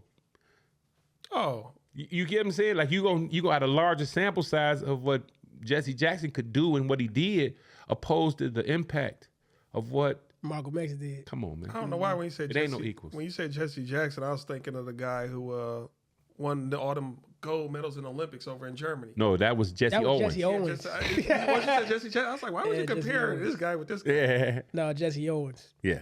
So can I move on to my question? Go ahead. Why do you exist? Because I'm here for something. You know, I think God put you here to do something. You know, and until my mission is set and I've qualified for my transition, I believe that I'm going to be here until I do, and not a second longer. You know, so that's why I always believe in the mission. I don't ever believe in wins and losses. I believe in wins and lessons. When something doesn't work out, it's because it wasn't supposed to work out. Mm-hmm. You know, And I don't worry about the loss, or I don't worry about that. I live it as a lesson. Facts. I know Royce the 5'9", he got a quote in one of his songs that said, "I never lost, just a record of wins and lessons." Yeah. And to me, that's his best quote out of all his songs ever. Absolutely. Yeah, you took the L, you took a lesson. But you didn't never take a take an L. If you see it as a lesson. Yeah, I know. Because- I'm just saying the L stands for lesson instead of Yeah, lesson. but because when you open your eyes and see, like when people say, "Man, my wife cheated, I'm a killer," and I always ask why. Why you gonna kill her? Because she lied to me. She betrayed me. She with somebody else. And I just said, why are you going to kill her though? Like, what is that? What conclusion are you going to draw from that? Right. Because once you kill her, right, what do you get out of that? Like, do you say like, yeah, she dead, so now let me get on with the rest of my life? No, you just started a whole new journey. Mm-hmm. Opposed to you learning that there are millions upon millions upon millions of women waiting for you. Sometimes God forced people out your life. Facts. We talked about that with the job. You go to a job for 40 years and they fire you because you walked around with your boots untied. And you're like, I gotta go fight for my case. What is going on? Right. And God like, no, I don't want you to fight. I want you to go do what I want you to go do. Exactly. But you just won't quit. You feel me? Facts. The mission, like you guys doing this podcast and not stopping. When this me, y'all had guests that was late. You had guests that said they was coming, didn't come. You had guests that said, nah, I don't want to do it. Technical issues. Technical, all of that. But guess what y'all did? Y'all set this shit up and did it the next day or next week. You post-production interview, and I'm tired, man. I just got off work. Man, I'm sleepy. I don't got no money, man. I got to go back to where I got to go work overtime shift. Somebody stole my car. You got every reason to quit. That's the devil working. Yes. Right? I've been saying that, like, you know what, the enemy is trying, but he would never win. Come on, man. He would never win. Come on, man. And you know, to answer your question, my question I just asked, because I have a purpose. I got people that know me, who I continue to tell the story. I got a second chance in life. And the Most High didn't give me that second chance just to waste it. Sure. He could have took me out of here more times than I probably had fingers. Sure. But I'm still here. Sure. So I got a purpose. Come on. For me, I just want to be immortalized. Why? You want a trophy outside? I don't want to be like, I don't want to be too, once you even record one video, upload it to the internet, you immortalize. Like, No, they can erase your shit from the internet. Man. They'll wipe you clean from the You're right. internet. Say the wrong shit. You're right, because this is this interview, I can't find it, because they, Yeah. Say the wrong shit. Yeah. Listen, the boy from Chicago, and I'm drawing a blank in his name. He was one of the pioneers in Chicago's Black Panther movement. Fred Hampton. Fred Hampton wasn't even 21 years old, or he was 21 years old. He zeroed in on him, shot him dead while he was asleep. while he was asleep. You're not going to get the message out there, and you're not going to save your people. Who you think you are? Who you think you are? Look at the messages that you hear now. Listen, do you know, and think about this before you answer. Do you know that you can kill how many black people you want on a song? And it'll go on the radio? And it'll be top 5 at 5, right? How many dogs can you kill on a song and put it on the radio? You can't. Why? Why can't I kill a dog? I can kill a person. Because we're beneath dogs. You can't kill all people. Don't say a person. Say black people. Listen, I can even kill Jews. I can kill white people. They talk about killing people. They talk about killing all people. Show me these songs. They war songs. Okay. Just because you're not, and see, I think here's where the misnomer is, and I want you guys to really hear this. The misnomer is white and black. They getting you to hate people that most of them don't hate you. They don't dislike you. They don't. The same way you were taught to dislike and they oppressing you. They like, no. You ever been to Kentucky? In the hills of Kentucky, they don't got running water, no cable. You think you poor? You get an EBT card. You can go get you some groceries. You got section in the Kentucky. They don't got running water. We got to stop that narrative of race hustling and scared of, because white men, it's rich people. Omar Khan ain't white. He the person that owned the Jacksonville Jaguars. These people ain't white people. These people are rich people. Listen, brother, I'm telling you, and I don't like to make it a black and white issue. I don't want to make it a Donald Trump issue. It's rich people that don't want to see you. AI is taking over. You could make AI podcasts, bro, with virtual people. Mm-hmm. They got sex robots nowadays that you're not even going to have sex with people no more. They got Apple Vision Pro. You can put on you in a whole different world. It's a cartoon by the name of WALL-E, produced by Disney, that show people out in space living as if they in Florida. And they fat and they in chairs. And they in chairs. Mm-hmm. And they don't even know what a real plant looks like, right? The virtual world is selling us short. We experienced this. I want to see it again. I want to watch this concert again. I want to see it again. The Lorax. Come on, man. They already telling you over and over again. The Simpsons warn you every time. Imagine having sex with a computer. It's coming, my boy. Go on there and look at I it right believe now. it. That's why, man, I'm locking down a good relationship. But you know what's so crazy? When I'm at work, and we had this conversation, we didn't have this particular conversation, but I look around, I see people, you know, they down there hustling. I say to myself, you ain't gonna be here in 5 years. You wanna know why? That machine gonna take what you're doing. I thought you said because they hustle so good. No, they about to no, get no. Out of here. That machine that he was talking about, the AI, they're working right now to put that in certain areas where they weren't supposed to be. You know what I mean? Because of the bill just passed. People don't know. People don't know. And they don't care to know because ChatGPT writing movies and music and coming up with content building, and it's free. Free, let it do it for you. Let it find out what you're thinking. There's people in college to be doctors right now cheating with AI. Come on, my boy. Man, I need you Yes. to, if I'm going under the knife, I need you to really know this. Guess what? Absolutely. Guess what? What? There's nothing you're gonna do about it because guess what? In a minute, AI gonna be doing the surgery. I believe Yes. that. I There's not believe gonna Yes. be doctors like that. They flipping the burgers. Come on, my boy. At Amazon right now, they got robots in the aisleways picking right now. That's following tracks that you gotta remember, bro. They took manufacturing from us years ago. Right now, they not called manufacturing plants. They call assembly plants. All you're doing is putting the puzzle together. Yes. You It was remember, made somewhere else. you remember years ago when the trash man first created that arm? Yeah. That got rid of so many jobs. They even got them out there delivering Chick-fil-A. My dog, listen. When I tell you they got an unmanned McDonald's right now where it's all self-serve. You order and it delivers. It's just one man in there making sure the computers is running right. They got cashless restaurants right now, my boy. Cash is over with in 10 years. And so you got to think, if you guys don't continue doing what you're doing and not worrying about the likes and the subscribes, just keep making your message ring with people, resonate with people, and building a culture. The reason why independent music is being successful is because I don't need nobody to move my audience. I just need my audience to support me. That's why I said the most important thing that you guys got to think about is a word called support. You got to make them people out there that's watching that will see it. They got to support, not hit the like button. When I put up merch, if I got a Patreon page, if I'm doing a live event, you gotta support. That's hard. They're not gonna do that. But you know who will? Your audience.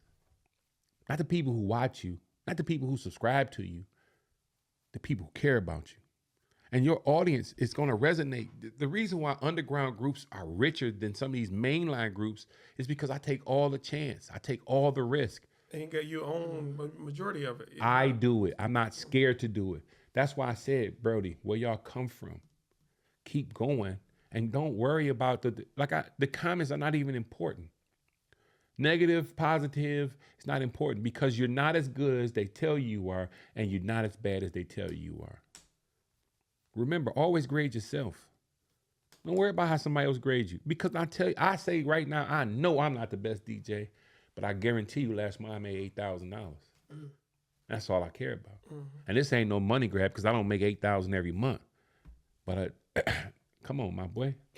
I went and dug into the crates and I made $8 last month. Off of me. I'm not me by myself. You understand me? So all I say to y'all is that why you can do the same thing. You could, matter of fact, could just do the same thing. It's two of y'all. And support.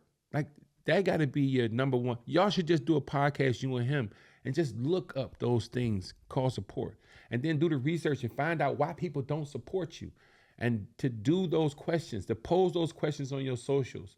Like, what is it when you don't even like to hit the like button? Why don't you share the content? Because I don't believe in the content. But why do you tell me to go listen to this Chris Brown song? Do you know Chris? Is you supporting Chris? Is that helping Chris along the way? It is. But I just like it. I don't really like what you do because you're not as famous as Chris. Get famous and then watch what happens. Oh yeah. Or I don't think you're worthy of having what you out to get. You ain't worthy. Like y'all, who is y'all? But by the way, we are worthy. Hey, hottest podcast in the city. Fuck what y'all talking about. Fuck is y'all talking about? My Hot question- or not, y'all still, it's y'all shit. You feel me? Facts. Ownership. Facts. My question said, would you ever wear matching outfits with your spouse? I I've done that actually. I've never done that. I've done You are a weirdo. I've done it. Hey, I'm gonna press this for you. Hold on, where is it at? Hold on. It's so cold in the It's deep. cold. It's cold. So you done that before, huh? I'm assuming. Hell to the no. Yeah. And here's the reason why I say hell to the no. It's because one, every partner I ever had was too little to match me. Two, I ain't never want to look like a group. That's as far as design, though. But see, here's the thing. No, I'm not wearing none of that. Listen, I may wear like a Nike jogging suit and she wore a Nike jogging suit. Or like I used to try to match my boys. Like, okay, we all gonna get. I'm gonna buy us all the same outfit. You know what I'm saying? But when you stop and look like it, you're like, oh, y'all cute. Well, let me just say this. When I mean by matching, that means as we're going to the Michigan game. Like we wore like the hoodies and stuff. We matched up. We got Trying to justify it, We had man. the dog chains and all that. No, but I've never done it. I've never. In my Yeah, I get that. I get that. Yeah, that's what we did. But here, can I ask y'all a question? Sure. Kind of 2 seconds. Are you a super fan at anything? Me? Yes. Yeah, it's Michigan all day, Michigan, all day. all day. You go How blue. about you? The culture of battle rap. The culture of battle rap. Yeah. I used to be a super fan of everything that I believed in, right? Super fan. Until one day, this guy said this. I'm a super Steeler fan. So Jerome Bettis getting traded to the Pittsburgh Steelers worked for me. Like I was super. Heinz Ward is my favorite Steeler, current Steeler, and my favorite Steeler of all time is John Stallworth because I used to wear number 82 when I played in Little League. I said that all to say. Super Steeler fan since 1974, right? Because I watched the Super Bowl with my mama, and they won the Super Bowl against the Vikings. So one day, I'm sitting there talking like they had just lost to the Ravens, and I'm sitting there mad, and one of my friends' name was George Johnson. He said, Ron, why you hurt? He said, man, my team lost. He said, let me ask you a question. Have they ever gave you anything? They gave you a trophy? They sent you a check? They sent you a free T-shirt? I said, no. He said, really, you got to pay to be a fan. You got to pay to see them and pay. And then you give your time and your day up for them. He said, man, be a fan of your family. Be a fan of yourself. It's cool, that's entertainment. I like going to a movie and then come out the movie like, ooh, the Predator. I got a Predator chain. I'm walking around with a Predator. Ooh, Mel Gibson, ooh. And ever since then, I don't care if they win or lose. I mean, I want them to win, happy, ooh, all right. But like the Lions, they success this past year, we victims. And and I promise you, this nugget I'm gonna leave you with, y'all gonna watch this back. I don't believe in the circus. Here's why. Because every time you go to the circus, you want to go see the high wire act, the dangerous shit. You want to see the lion and see the man put his head in the lions. But what do you usually see? What do you usually remember? Out of the Clown? circus. The clown? The clowns. That's why they tell you about Diddy and who he fucking every day, all day. Yeah. That's why they tell you about who the housewives and Pop the Balloon and what they did and what do Donald Trump do and why do you give a fuck who they fucking? Why do you care who they doing? Because they're the clowns. You're not paying attention to what's going on in the Gaza Strip. You're not paying attention to how AI is taking over. You're not paying attention to how they turning your little boy into a little girl. You're not caring that your wife is slowly leaving you. You're not caring that you keep on eating all the sugar and drinking regular water that's full of all the poisons. And they tell you it's full of poison. This regular tap water, you drinking like it's water. I'm drinking water. No, you're drinking plastic, my boy. No, you drinking 10 sodas a day, and you wonder why when you're 50 you can't get erect no more. They're not telling you that you eating the bag of Doritos and that red 40 is killing you and your kids, and you giving your kids the ramen noodles, and the ramen noodles is not nothing made of all bad stuff, 100% bad, because it's easy. It's easy to go to Little Caesars and grab that Little Caesars. It's easy, but they don't understand it's hard, my boy. Right. It's hard. So cold in the deep. Put that back on one more time. I love It's it. so cold in the deep. Shout out T Baby. It's so cold everywhere. Broke it down like that. But you know what? We so happy to have you on the show, man. We got to give you a round of applause. Before you get up out of here, do you have anything else you want to plug or how people can get in contact with you? Well, I will plug the movie, Return to Mac. All right. Y'all see it over here? And then listen, I don't know which one you want, but y'all take one of them and that shows we leave in the studio because y'all studio got stuff in it and I want my stuff to be in it too. Oh yeah, definitely. Oh, yeah. And then whenever you're ready, we'll get Dewan on here because that's my dog. And Sounds good. Dewan Ford. Dewan Ford is the movie guy. I call him Detroit Denzel. He doing it, and he's a producer, and he's an actor, and he is super good. I think that'll be a good one for you. But Wait, that's what was it. your role in the movie, though? I was the DJ at the Okay. at the what's the name? So I played me in the movie, and when you see me, my clip in the movie, I believe in branding. So on the back of my laptop, on everything I got, you seen I picked up the briefcase, the Big Rob. I believe in branding. I want you to see it's me. Right. You feel me? And that's I'm a merch dude. I believe in all of that. You know what I'm saying? So when y'all ready to do the takeoff, let me know. Let's rebrand y'all. Let's launch y'all the right way. Y'all need to be in y'all merchandise. Oh, Let's get it. Definitely. Let's get it. Hey, we down for See, hey. that's how you turn. That's how you turn regular shit into to some business conversations. Let's get it. But when you partner, and that's if I could leave y'all with one thing, I'm gonna leave you with this. Everybody you come in contact with, if they make sense, partner with them. Right? Figure out a partnership. Figure out how we can make this live past this. That makes the moment go viral. And it doesn't go viral online, it goes viral in your life because the conversation we had, I know it changed your life. It made you think different. I mean, that's what life is about, to find people to make you think different. You from not act different, think different. Facts. And through those thoughts, they should change your actions over time because my mom used to say all the time, you got to have the ears to hear what I'm saying. And at certain ages, you ain't gonna have the ears to hear what I'm talking about. But when they click in, you right there, you motherfucker, he said that. Right. God dang you it, know- I should have did it. And you know how I know it's real? Because after you said what you said, the universe came back and confirmed it not only once, but 3 or 4 different times through 3 or 4 different avenues and different people. Wow, that's awesome. Yeah. That's how I know. It's just that, when I talk about the unseen all the time. Yeah, The unseen could be scary because it's the unseen. You don't know what's behind what's yeah. behind that door. yeah. But at the same time, you got to trust the unseen. Yeah. You have to. Yeah. Because I like that. that's just me. Talk your shit. We like that. Yeah. Dang. So yeah, we want to thank you. Hey, this is not your last time. Hey, we know how we Definitely, do. man, because I feel like You know how we do. I feel like you know a lot about finance and a bunch of other stuff too. Man, so we I can don't know dive nothing in. about nothing. Hey, Well, we're I'm gonna so- figure out some things. Listen, here's the thing about life that I know as a fact. I'm only as smart as the people I surround myself with. So don't ever think because I spoke a lot today that I didn't learn something from y'all. You feel me? And I talk for a living, but I listen way more than I talk. You feel me? This is just an environment where I tried to spill out a whole lot because I want y'all to take it in. And then the next time we talk, I'm going to have a whole bunch of questions for y'all because I damn near ready to do the interview of y'all. I'm ready to change my shirt and be like, this, welcome back to the podcast. And then I got some questions for y'all. Hey, listen. It'll be hour number 3. But speaking on your podcast, though, did you have a channel for it we can at least subscribe to now before that? Well, right now we got a YouTube channel. So yes, it's the DJ Big Rob Show.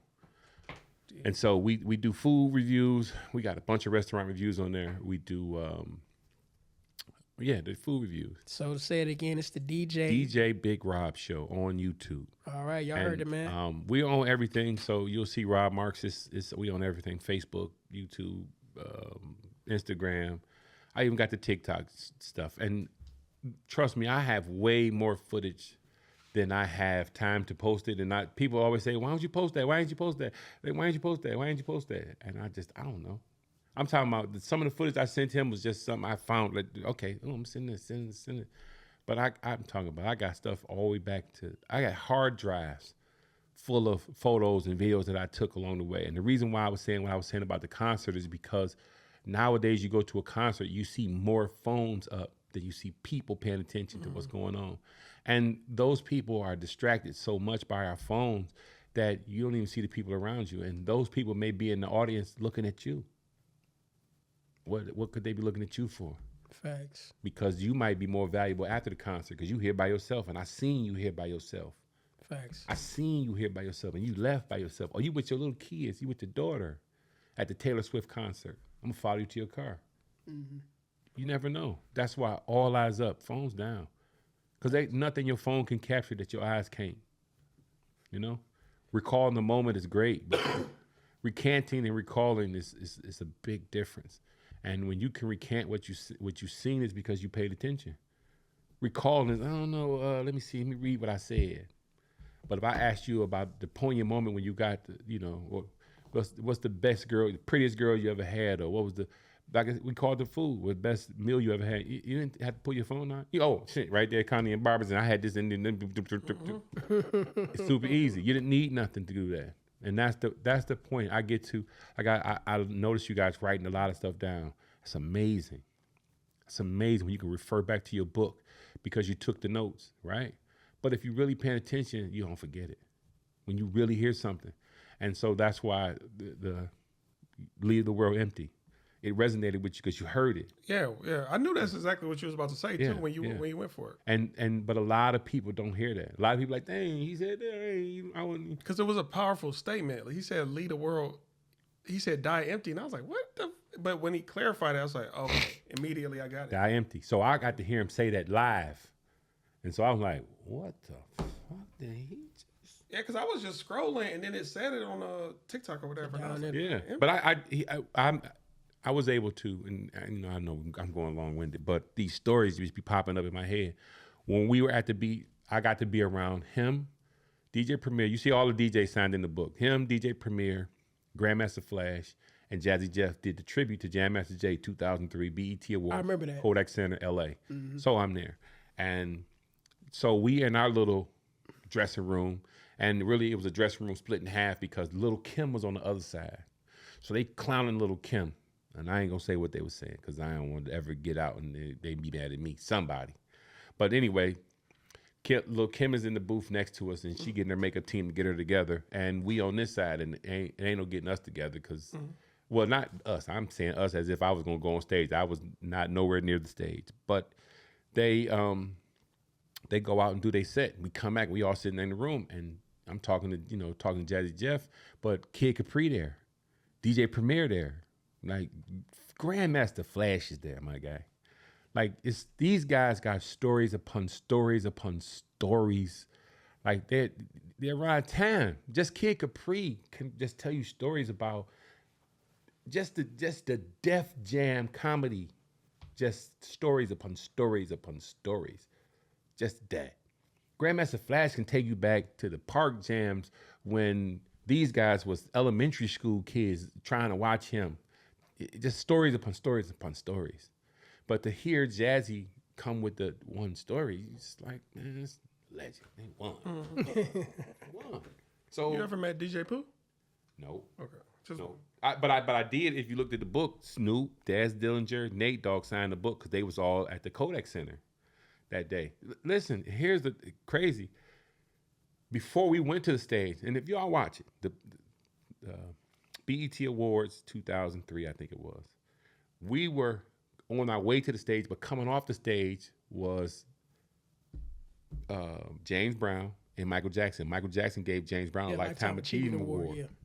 They coming off the stage, we going to the stage. Here come Michael Jackson. Michael Jackson like 6'2", 6'1", tall, skinny dude. He really is. And he coming right towards us. I could see him over everybody. I'm like, oh, about to meet Michael Jackson.